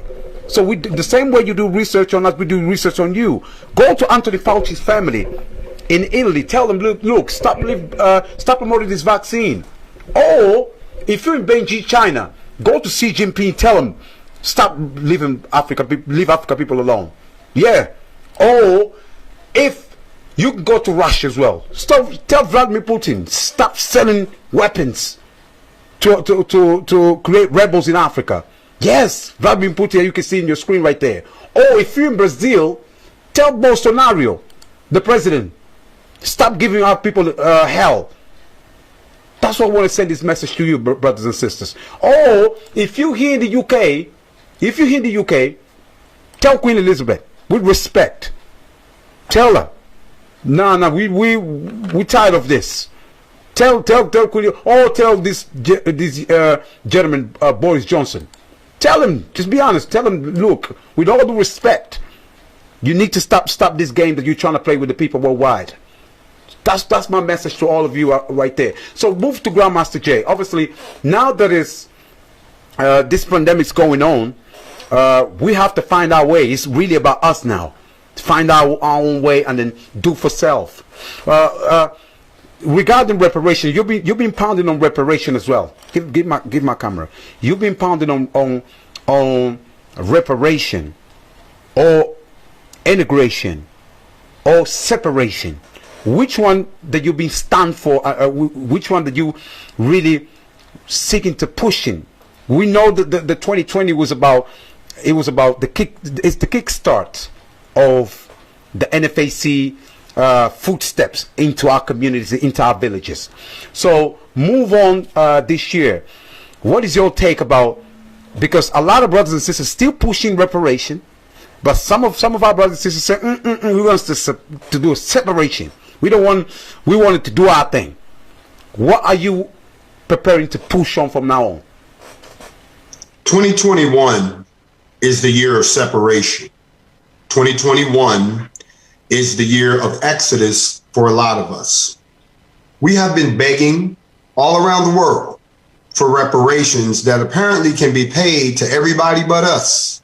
How many times are you going to keep asking the very individuals that have oppressed you to give you some form of satisfaction, and they keep giving you the same old song and dance? Oh, we need to talk about it. Oh, it's going to be too hard to do. Once again, this is because we're not unified. You see, they're unified, so they take care of their own. That's why the descendants of the Holocaust get reparations. That's why the descendants of Japanese internment get reparations. That's why so many Native Americans get reparations. But when it comes to descendants of slavery, or when it comes to, and there were slaves in the United States, in the UK too. This is not just an American problem. The Portuguese slave trade was a global phenomenon, not just in the United States. And so there's reparations owed around the world. But at the end of the day, all we've seen is everyone that owes the reparations continue to get richer off of the backs of us, and at the same time, not even acknowledge that they should give us an apology for the 400 years of the Portuguese slave trade that affected all of us. So separation is the best path at this point, that, as you said, we can take the resources that we have and marshal them together and move to a place where we can build up our own successful, financially stable, well-defended, diplomatic country. And the crazy part about that, it is not as far-fetched as as it sounds. No, we can't come to the UK and do that. They're not going to let that happen. No, you can't do that in the United States. They're not going to let that happen. But we can do that in Africa. So if you ask me about the order is separation. Then if that doesn't work, then the push needs to be in a finality of reparations. And if that doesn't work, then the last resort is the last thing that anybody wants. And that is, if we can't reach some kind of agreement, we're not going to stay at the bottom of the totem pole. That basically means get out of our way and let us do whatever we feel we need to do. Or, as it's been taught many times, this is just history. What ends up happening is people end up fighting over what? Land. Brother, Grandmaster Jay, talking about land. Yes, I'm on this camera right there. Talking about land. Can you emphasize about the Chinese? They're trying to invade Africa. They're trying to even get rid of our people in Africa. What is your take about the Chinese effect? Because they moving now military bases in Africa. They're giving us this fake wing, fake rice, poison water. Like they're coming up with the crazy poison meat. You know how Chinese, like, they're skinny, but they're now attacking everybody with the food and the water. What is your take about the Chinese invasion? Not even in Africa, but worldwide. Now they're sending masks all over, poison masks all over the world. What is your take about the Chinese government impact that is having all over the world? What is your take, Grandmaster Jay? The first thing we have to do is say they're not trying to invade Africa. They have invaded Africa. Because when you think about the fact that the Chinese People's Liberation Army support base, which is in Djibouti, is a military base that's operated by the Chinese People's Liberation Army Naval Plan. And that's in the Horn of Africa. That's the first overseas military base, and it was built at the cost of $590 million. That's a fully functional base. So they've already invaded, because as I said before you can do anything in the military, you have to have a base of operations. So the invasion is already there. It's not that they're trying, they have. And now that they're there, they're now using all of the other roads to get their hooks into Africa, whether it be through, as you say, food, whether it be through finance, whether it be through oil. The whole 9 yards is they're using those as inroads. But here's the problem. The Chinese are not the problem, because they're not doing anything that the leadership in Africa is not allowing them to do. And anywhere in the world at this point, it's not just the Chinese, it's the United States, it's the French, it's the Western cabal that has invaded just about everywhere. And the problem is they're not coming in guns blazing and kicking down doors. They're not doing that. They're coming in with money in one hand, praise in the other. And they find a select group of people that look like us who buy into that, who are willing to forsake their own people so they can be comfortable or live the good life. They're so thirsty that they won't give water to their own brothers and sisters. So for you out there, all your puppets in Africa, you brought a casket in London. So when you kill one of our boy in Angola and in Congo, so for all your puppet out there in Africa, all of you out there that supporting all this puppet in Africa, you better watch out, because our people are rising, and we're not put up with this nonsense no more. So we know you bringing your children here in the West to study. We know the universities. We know the hospitals that you come here to do your treatment. We know the restaurants, the money that you've been spending, bringing here, putting in the banks. We know for you out there puppets, presidents in Africa, we know everything about you. So you better understand now. We're not putting up with this game no more. Enough is enough. So next thing we're gonna bring it. And brothers and sisters, I want to make a clear announcement here. Please, if you in Paris, if you in London, if you in Brussels, if you in Lisbon, pay a visit to the United States Embassy. Just go over there. Just tell them, look, please leave our people alone. I'm really sending this message to you. Please just show up with a sign. So as we're going to be doing in London, I don't know how, but we're going to do in London. Respectfully, we're going to show up over there. So that's what we learn from NFAC. It's about boots on the ground. That's what we learned from the Black Panther Party. It's about boots on the ground. That's what we learned from all of our great warriors. We not sit down on Facebook cry no more. So Grandmaster Jay, obviously, we've got a couple of more minutes to go. Talking about the entire system now, we have to do our own part. We understand it, but in terms of the foreign policy in the United States, are you pushing out to, because we definitely need our own land, and then you've been pushing now even to talk to the United Nations about it. Can you just, obviously you're not going to disclose the information, but can you just elaborate to the family why it's important for us to really move into the diplomatic situation now? Because we understand the brothers in Jamaica, the brothers in the United States, the brothers in Brazil, you are the best version of Africa outside the continent. So do you reckon it really about time for us to now to move into the diplomatic strategy, just so we can reclaim our own land? What is your take? Let's be clear. The NFAC, when it manifests itself, is actually making a political statement. Diplomacy is there, as in the case of Breonna Taylor. Even though the NFAC didn't march into that city, there were conversations that were happening with the leadership and law enforcement and so forth that was, for the most part, diplomatic.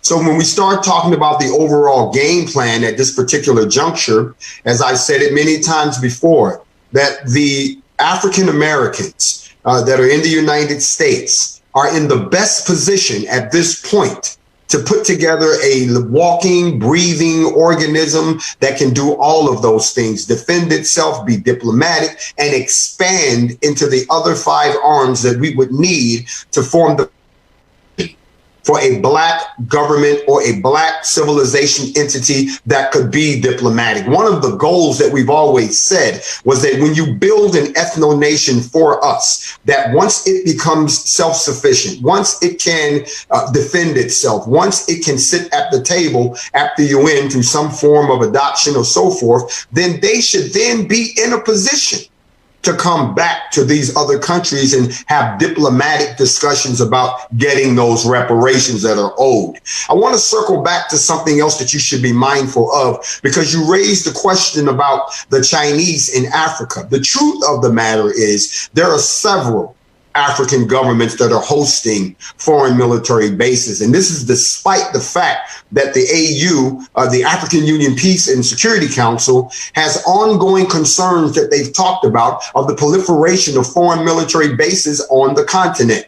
At least 13 foreign powers have a substantial military presence on the continent. The United States and France are at the forefront of conducting military operations on African soil. That's to give you all something to think about when you start talking about the people rising up, or you start talking about what we can do over here and how that affects what happens over there in the UK, in Africa, in Brazil, in the Caribbean, and around the world. As I said before, I will say it again. We as a people would have to do something that is completely unprecedented. And that is, we would have to unite globally. And globally means that wherever you are, you become a part of one organization, and we move on code, and we move with the purpose. And when we make demands, there are so many of us that there's nothing that we can't do. I will give you an example. There are 50 million African Americans in America right now. If I was to ask each African American to donate $1 to my defense fund, I would have $57 million. But we're not on code, and we're not united. But they are. When a young white boy killed 2 people, they raised $2.4 million for him within 48 hours because they are on code. We are not. There are 180 million people listening to me globally right now under the sound of my voice. If each one of those 180 million people donated $1, I would have so much money to fight the court cases. I would also have the money to begin the exodus of us out of this place and begin our liberation. That's how much power we have, and we don't utilize it correctly. So the only way, whether it's military, financial, educational, cultural, organizational, we have to first get on code. Everybody has to be on board, whether you get on board with the NFAC movement, or whether you get on board with the Forever Family movement, or whether you get on board with the Nzinga Garvey movement, or whether you get on board with any of these movements that will eventually all coalesce together under one entity. Second piece, we have got to learn and we've got to unbrainwash ourselves that we have been influenced by individualism. We have been influenced by individualism to the point that we only think of ourselves and no one else. We'll think of our families and no one else. We'll think of our friends and no one else. We are individuals, and we're doing just fine as individuals, but collectively as a race, we're doing piss poor. And until we get to the point where we have to realize that we have to all be on code together, move together. And even if we have our differences, they say in the house, at least we can begin to accomplish some of the things that will ensure our unification and our survival of the Black civilization for the next 10 to 50 years. But it needs to start now. This is the last thing, and then I'll be done. If they are successful with these court cases that they're bringing against me, what they will effectually do is cripple the movement here in the United States. I'm already seeing signs of it already. That is the goal, because as you said, we were in the best position to move this thing down the board. So they're trying to chop the head off. If those things that we talked about, you all want to see happen, if you want to see not only the NFAC, but the rise of a United States of Africa, if you want to see us reclaim our land so that we too can have a seat at the table with all the other races, so that we too can break bread and we too can make trade deals, and so we too can have some say-so about determining the destination of us as a people, then this is where it starts. They have drawn the line in the sand, and most of y'all don't even know what's going on. It is amazing to me that I'm not seeing protests around the world, that I'm not seeing people in the streets saying this is not an attack on one man, this is an attack on the movement, because they finally stood up. They finally put boots on the ground. They finally said they ready to have their own and go somewhere to get it. They trying to unite with their brothers in Africa, unite with their brothers in the UK, unite with their brothers in the Caribbean, South America, and everywhere else. And we cannot let that happen. Chop the head off and put them back to sleep. How are we going to enslave the planet when the planet's trying to free itself. Before Grandmaster Jay gave the last message to the entire family worldwide, obviously that's what we're here for. We have to go to all the questions to then finalize with the last message to the entire African family worldwide. I'm talking about African family worldwide, because I know some of our light-skinned brothers, they ain't talking about me. No, I'm talking about you too. African, because at times we're trying to run away from our blackness. So then when I give it to you African, so you ain't got no excuse to run away. I know at times they say, oh, African America, to trying to divide us. Oh, British African, to trying to divide us. So just consider yourself being African. Then we have different shades, different skin tone, but we are African all over the world. So Grandmaster Jay, before the last message, we're going to throw you names. We're going to keep on pounding on the GoFundMe, of course. And brothers and sisters, one more time, that this number that you can see in your screen, just if you call or send text, it's really about the money. Or, as y'all heard the information that's coming up on the station, the NFAC chapter, it will be full in function here in the UK. Call this number, I'll give you more information. Call this number, I'll give you more information. Not today. Just call this number for two things. Either if you want to give money to the cause, or if you want to participate into this meeting that's about to happen in the UK about the NFAC chapter. Grandmaster Jay, we're going to throw you names of, first of all, our ancestors, then to the counterpart. I don't like to say the enemy, but those who seek to do something funny to our people. Then I'm going to throw you names about some of our friends, or some of the people that came to try to rescue us. So first of all, we're going to start with our ancestors' name, and I only need your one word or a strong statement about the name that we're going to be thrown at you. So some of our ancestors, you know, some of our ancestors, brothers and sisters all over the world, some of our ancestors, you know, some you might know, you might don't know. But that's the aim of our show, is to bring you back to the spirit of our ancestors, just so we understand. Because remember, Grandmaster Jay is a version of our ancestors, different ancestors. So that's why we're going to be starting now. Let me prepare. If you're watching us on YouTube or Facebook, you're going to be seeing in your screen.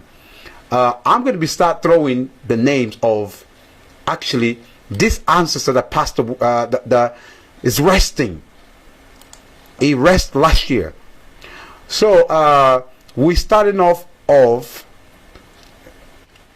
let me make sure the graphic is on your screen. I need y'all to pen down the names just so you understand. We starting off of Jerry Rowling from Ghana. Legendary, stalwart, backbone soldier.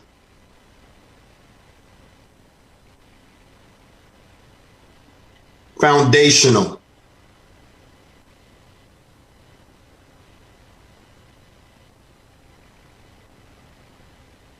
Dr. Sebi. Sorry. A gift to all mankind that was gone too soon. Back to the continent. Back to the continent. Amilcar Cabral. A legend that whose legacy is still not appreciated to this day, and should be integral teaching in our own Black education system. Patrice Lumumba. Someone that not only do I look up to, but that I find instrumental in the refocusing of the path of those who had lost their way in our quest for liberation. Muhammad Gaddafi.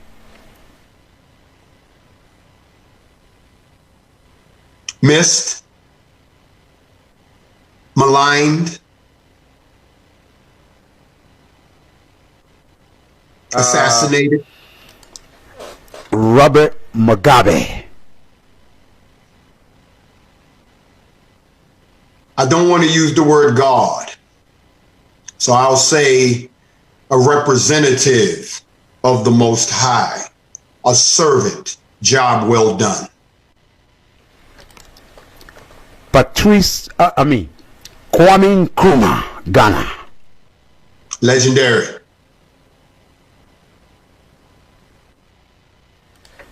Idi Amin, Uganda. A necessary evil that has shown the world that we're capable of running things just as efficiently, but just as deadly as they can. Thomas Sankara. Essential. The Great Honorable Khalid Muhammad.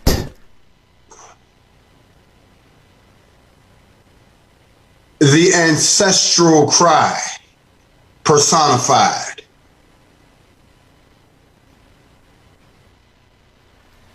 Continue with the Black Panther Party. The Great Hashim Nzinga. Wow. Not only foundational, not only a soldier, but a shining example, a blueprint for all of us to follow. Continue with the name Nzinga. Queen Nzinga. Legendary warrior, the definition of the black woman. Continue with our queens. Queen Mother Winnie Mandela. Ooh. Never rightfully recognized as the Queen Mother of the modern black race. Continue with the Queen. Queen Harriet Tubman. Soldier, pioneer, warrior, visionary, freedom fighter. Continue with our Queen, Rosa Parks. The mechanic, got the job done. The spark that lit the fuse. Continue with our Queen, Maya Angelou. Wow. A great mind before her. Continue with our beautiful voice, Whitney Houston. A jewel, gone too soon, never to be forgotten. Continue. Now we're going to turn it into our revolutionary, Shaka Zulu. My blueprint. And continue with the thinker, John Eric Clark. Well, I've already used the word blueprint, so I won't use it again. But let me say an example and an operating book for all to learn from, even long after he has gone on to glory. Obviously, we can't live without this name as well. The great Malcolm X.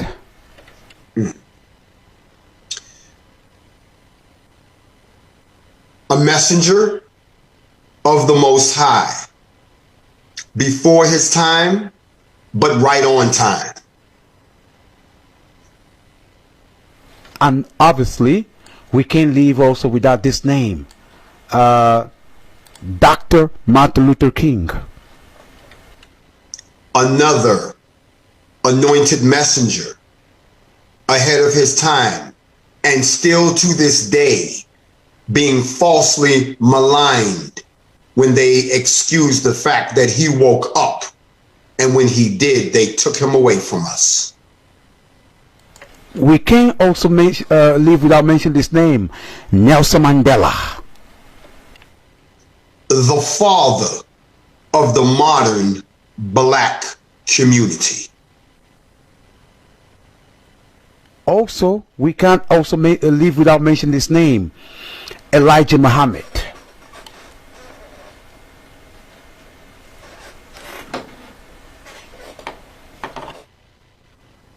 Who did everything in good and decent and in order to liberate those of us who needed liberating. Brothers and sisters, as you can see right in your screen, we have powerful names that you can really understand. What about this one? The Honorable Malcolm Messiah Garvey. Powerhouse. A wealth of determination that is contagious. A lesson for everyone who wants to walk in this path to learn from. The most Haile Selassie High.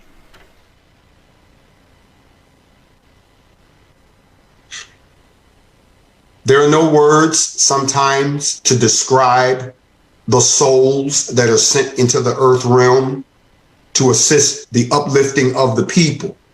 If I had to describe one of those souls, that would be the name that I would use to describe it. What about this one? Frederick Douglass. Frederick Douglass, I would say visionary. Visionary in the times that he existed in, but visionary still. Moving to the entertainment side, the great Bob Marley. More than an entertainer. Much more than an entertainer. What about this one? Tupac Shakur. Young prophet who came to walk in his purpose, taken too soon. What about this one? Michael Jackson. Another jewel, gone too soon, but truly the personification of talent unbridled. What about the one that is right in your living room, right in your back, Muhammad Ali? Well, I can't change that. The greatest, but also a stalwart soldier who stood for us even when it meant losing everything that he gained from entertaining his oppressors. Now, brothers and sisters, you give me back my camera, because we understand this is an education part. Is for us to understand our ancestors, because we're almost time to wrap up the show. But brothers and sisters, we're gonna keep on pounding on donations through the GoFundMe. But let's move into to those outside of our culture. It is important. I don't like to pound it on them because we got to be mindful.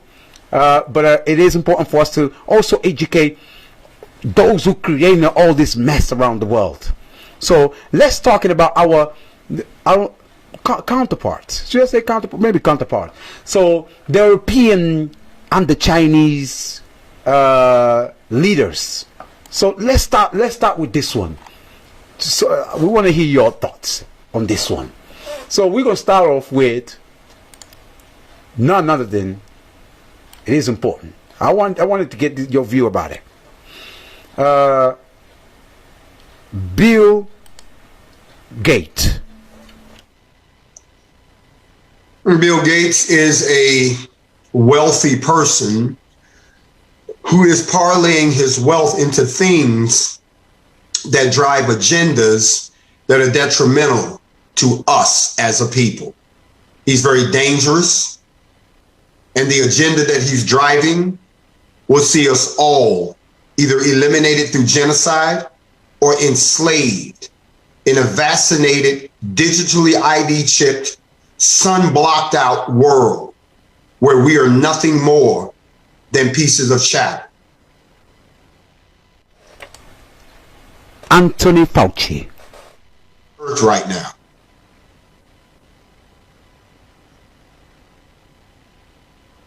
I said Bill Gates is one of the most dangerous people on earth right now.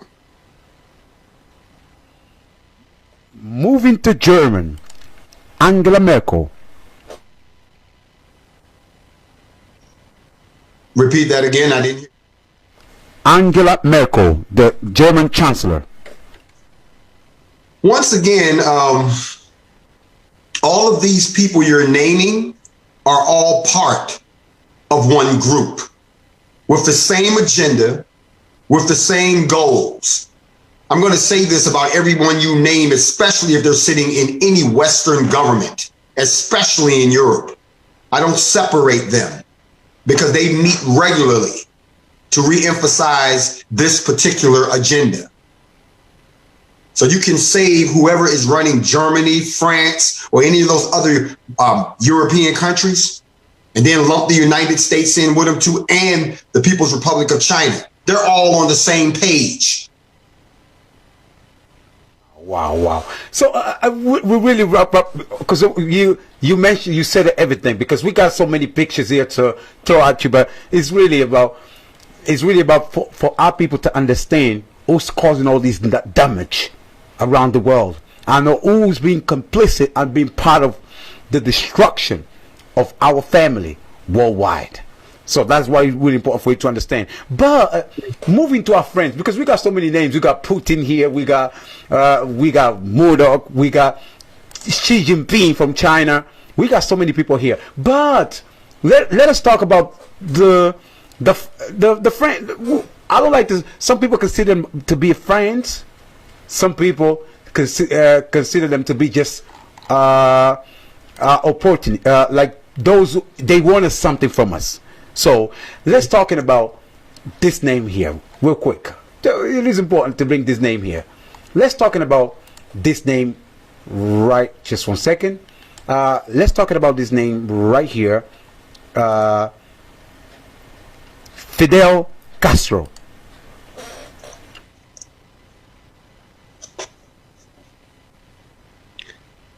Mr. Castro was a figure that, from a revolutionary standpoint, is someone who gave a blueprint.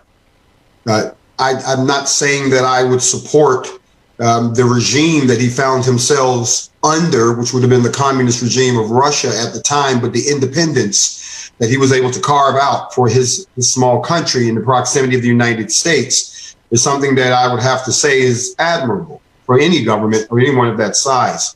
However, when we start talking about, and again, he also offered haven to those folks who found themselves to be political prisoners in the United States or targeted. So I would have to uplift him in that respect. But with regards to our friends, you know, when people say that they're our friends, I have to look at that from two perspectives. And I need to break this down if I can for a second. And that's this. You see, there are two types of people that have oppressed us as a people. There are those who have violently oppressed us, and then there are those who have oppressed us with a smile. So in any time something is being done to people of Africa or the UK or the United States or any, you'll always notice that when someone is coming at us in a very aggressive and violent manner, there's always another group that's going to say, we're your friends. We're not going to do that to you. Come sit over here, work with us, and we'll try to, we can do it together. When the whole goal is, the reason that we got attacked in the first place is because we was trying to do our own thing and mind our own business and just to be left alone. So I have a hard time saying that you're my friend if you're not assisting me with my own liberation and my own independence. Ernesto Che Guevara. Wow. Again, one word here. Political pressure, resolute, determined. That's what I can say.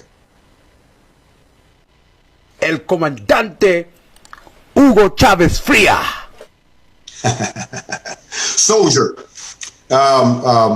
strong soldier, determined, someone who saw a need, filled it, and was willing to go all the way to the finish line to make sure the job was done, even if he had to break a couple of eggs to make an omelet, which is something that our oppressors have been doing for hundreds of years. And el profesor, el médico, Nicolas Maduro. Intelligent, risk taker, respected.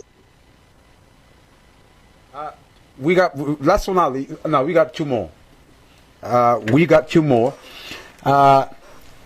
president de Uruguay, Pepe Mujica, Uruguay.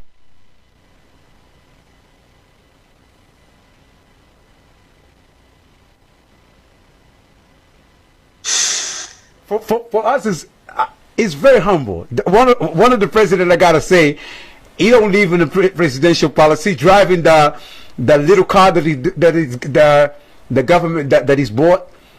For me, I don't know about you, but it's one of the president that it's for us. He never attacked nobody. Mm-hmm. But anyway, what is your thought, Grandmaster Jay, about Pepe Mujica? I think that he is smart in that he has kept the economy intact, which is one of the reasons why the place is so expensive. I have to salute him for that. I also would have to salute him for the fact that he's managed to diplomatically create the relationships that he needs to maintain some semblance of culture in that particular country. And then the last one not least is obviously this name is Evo Morales, Bolivia.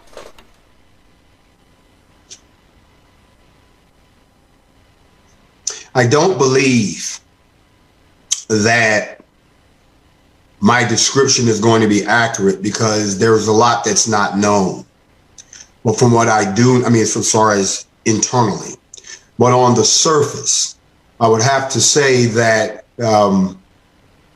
I salute him on the one hand, but on the other hand, I don't, because he's allowed the very system of assimilation that I spoke about earlier to change the color shade of that entire country away from us to something totally different. And that happened, and it is happening, and it happened on his watch.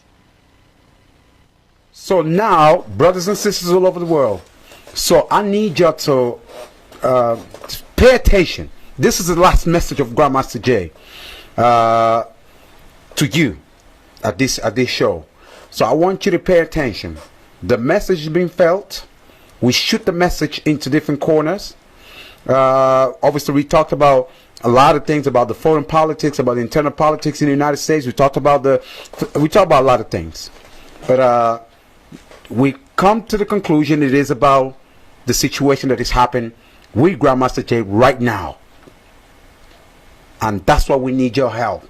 That's why the NFAC is calling everybody around the world to take action.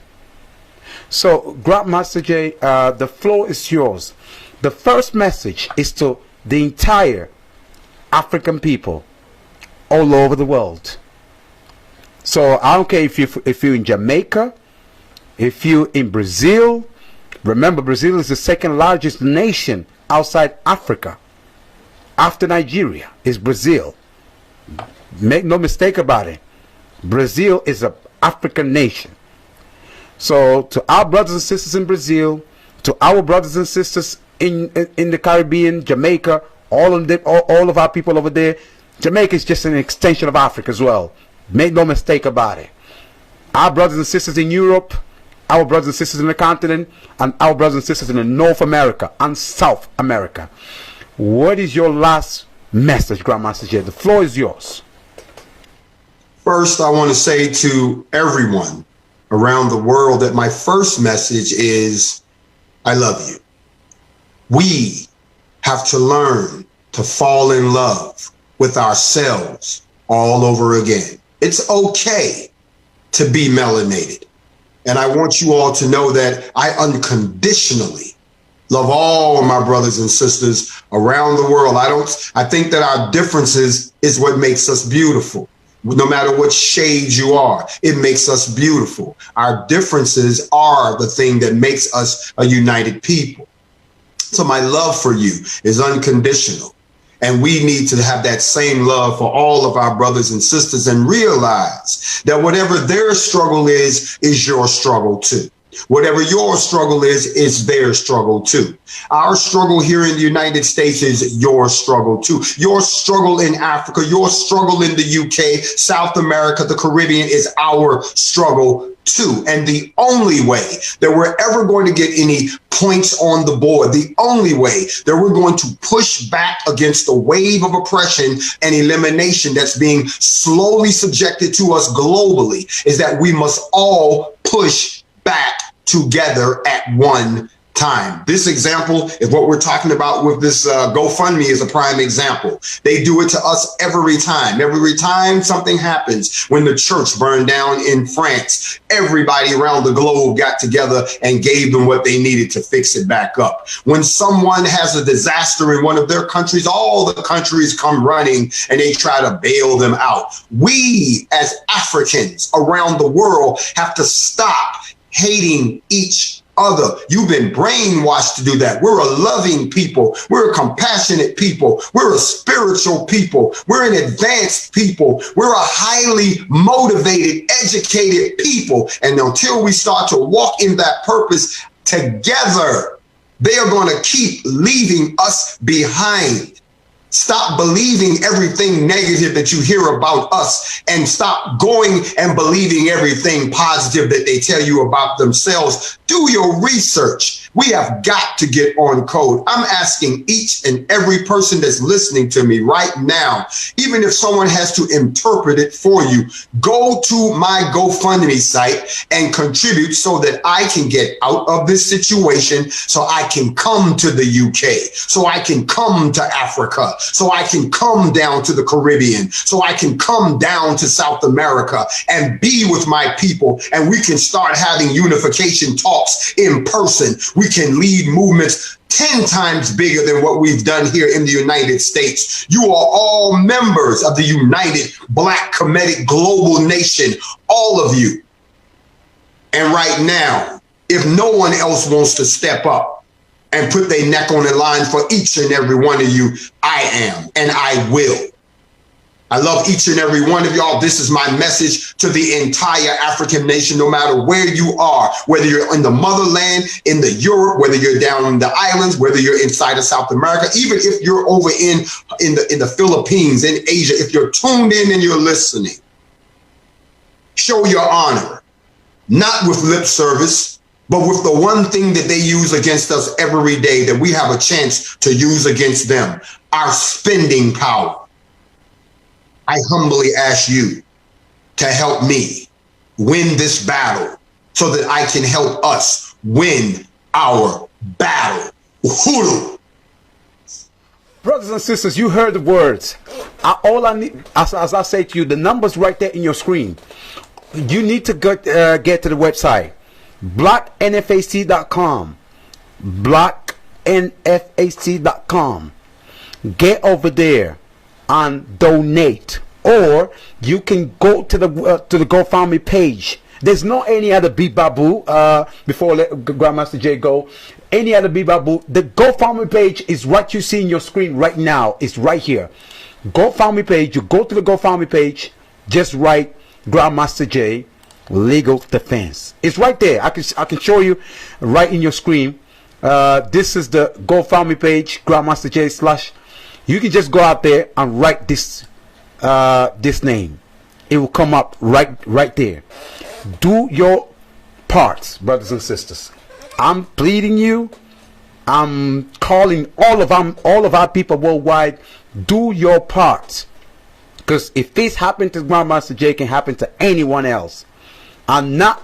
This is a cause right now. It's not about just one person. It's a cause now. Now we have to join together to say enough is enough. So that's my message to all of you.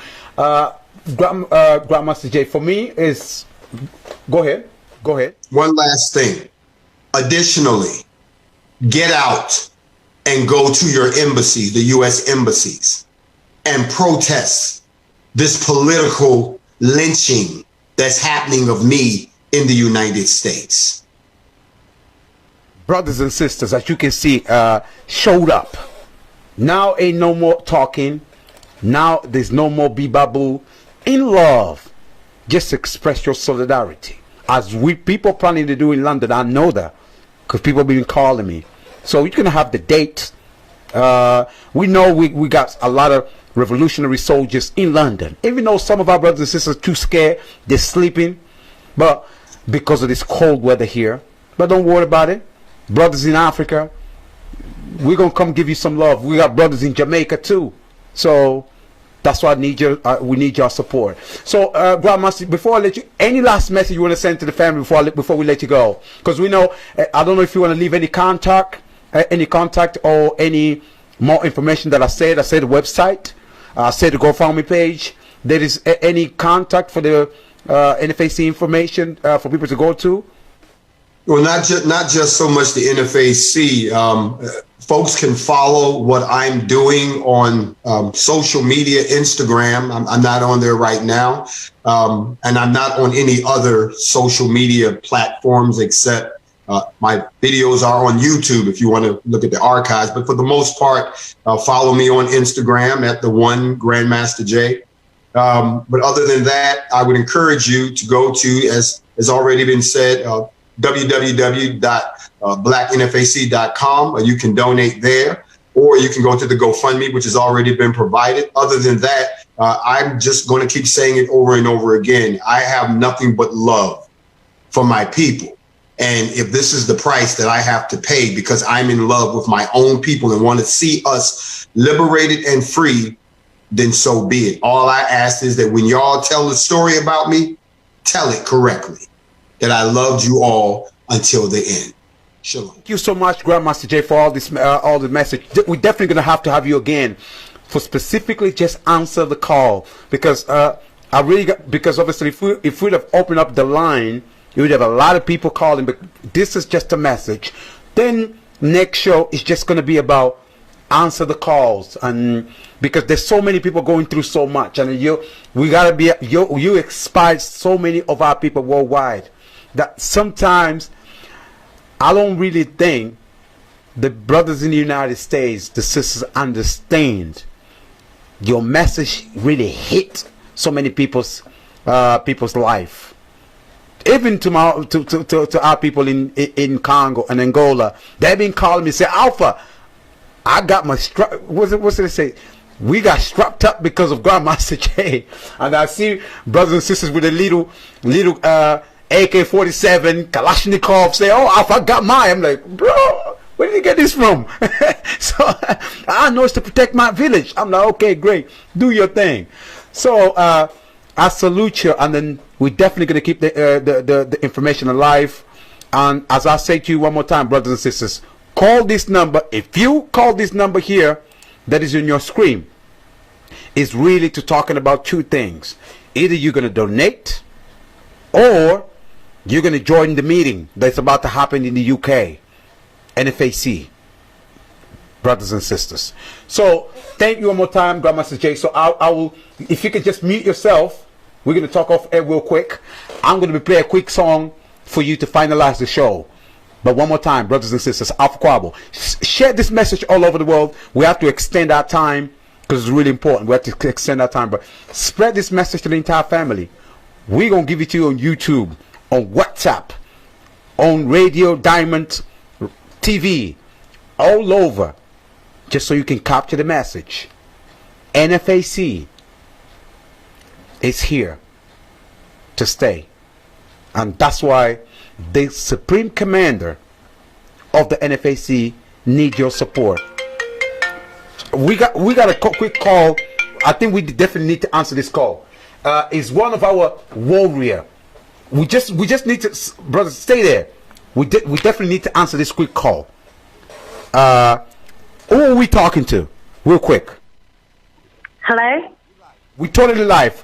Who are we talking to? Alpha, you're talking to Sasha Johnson from the new Black Panther Party UK, and tell Grandmaster Jay we're ready to put boots on the ground. Okay. I'm calling from the UK. Where are you calling from?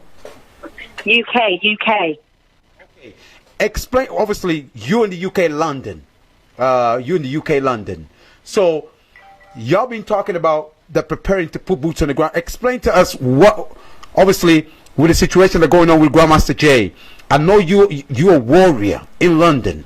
So, what are you preparing to do right now? I'm preparing to go to the US Embassy and to spread the word and get our black people to fundraise to donate to that GoFundMe. Obviously, talking about the NFAC, and then you as the representative of the new Black Panther Party for Self-Defense in London.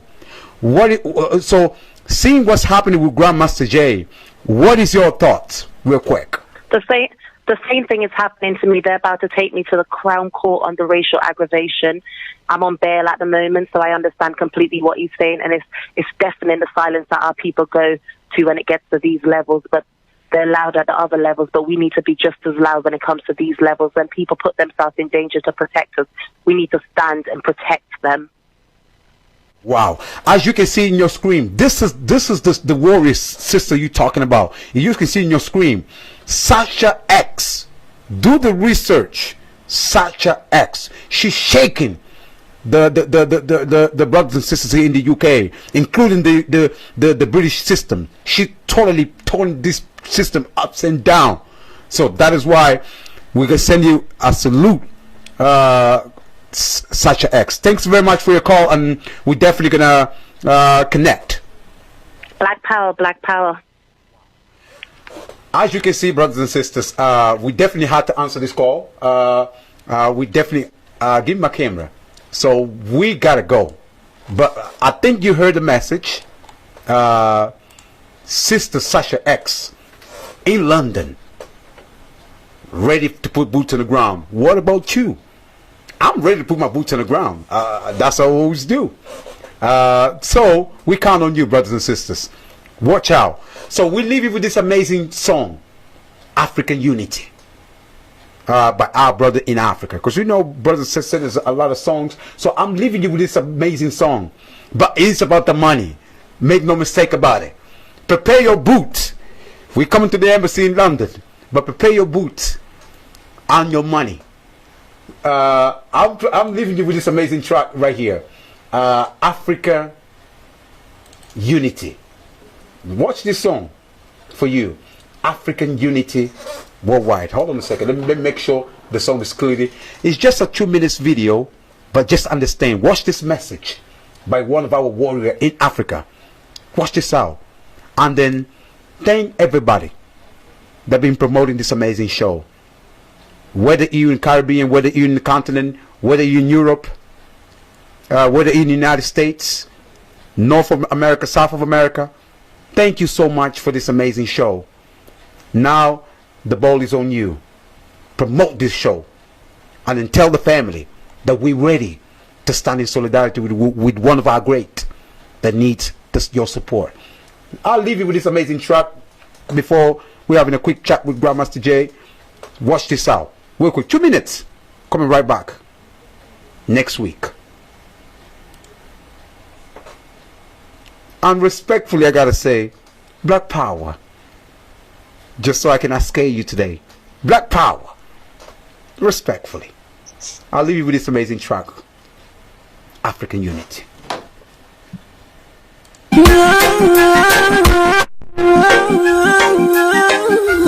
Africa. 2016, 17, 18, 19, 20, 13 and beyond. Militant family. This is a later. This one is a later. This is a later. From the ghetto youth teacher. Africa, we need to unite to make we stand tall.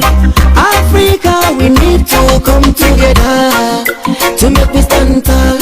Africa, we need to hold our hands to make we stand tall. Africa, we need to come together. Whether you be Nigerian or Liberian, South African or Ethiopian, Egyptian or Ghanaian, Ivorian, Gambian, whether you be Zimbabwean or Zambian, Algerian or Malian, Chadian or Moroccan, we are Africans. Africa, we need to unite. Africa, we need to unite. For the musicians and the footballers, yeah, oneness and unity is what we need. Helping each other is what we need. Preaching and teaching is what we need. Yeah, to know Africa history. Deep in my heart, I feel pity to see African peace fighting. In my eyes, me see it clearly.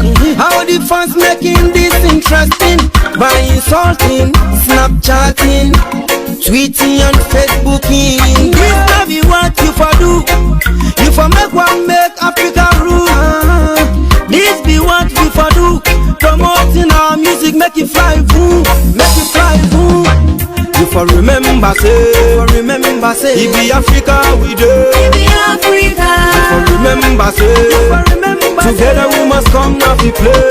Big up to Kojo and Fela Kuti, Osibisa, Maria Minkeba, Yiti Lensa, Lucky Dube, Ali Fakature, Alpha Bondi. Africa, we need to unite to make we stand tall. Africa, we need to come together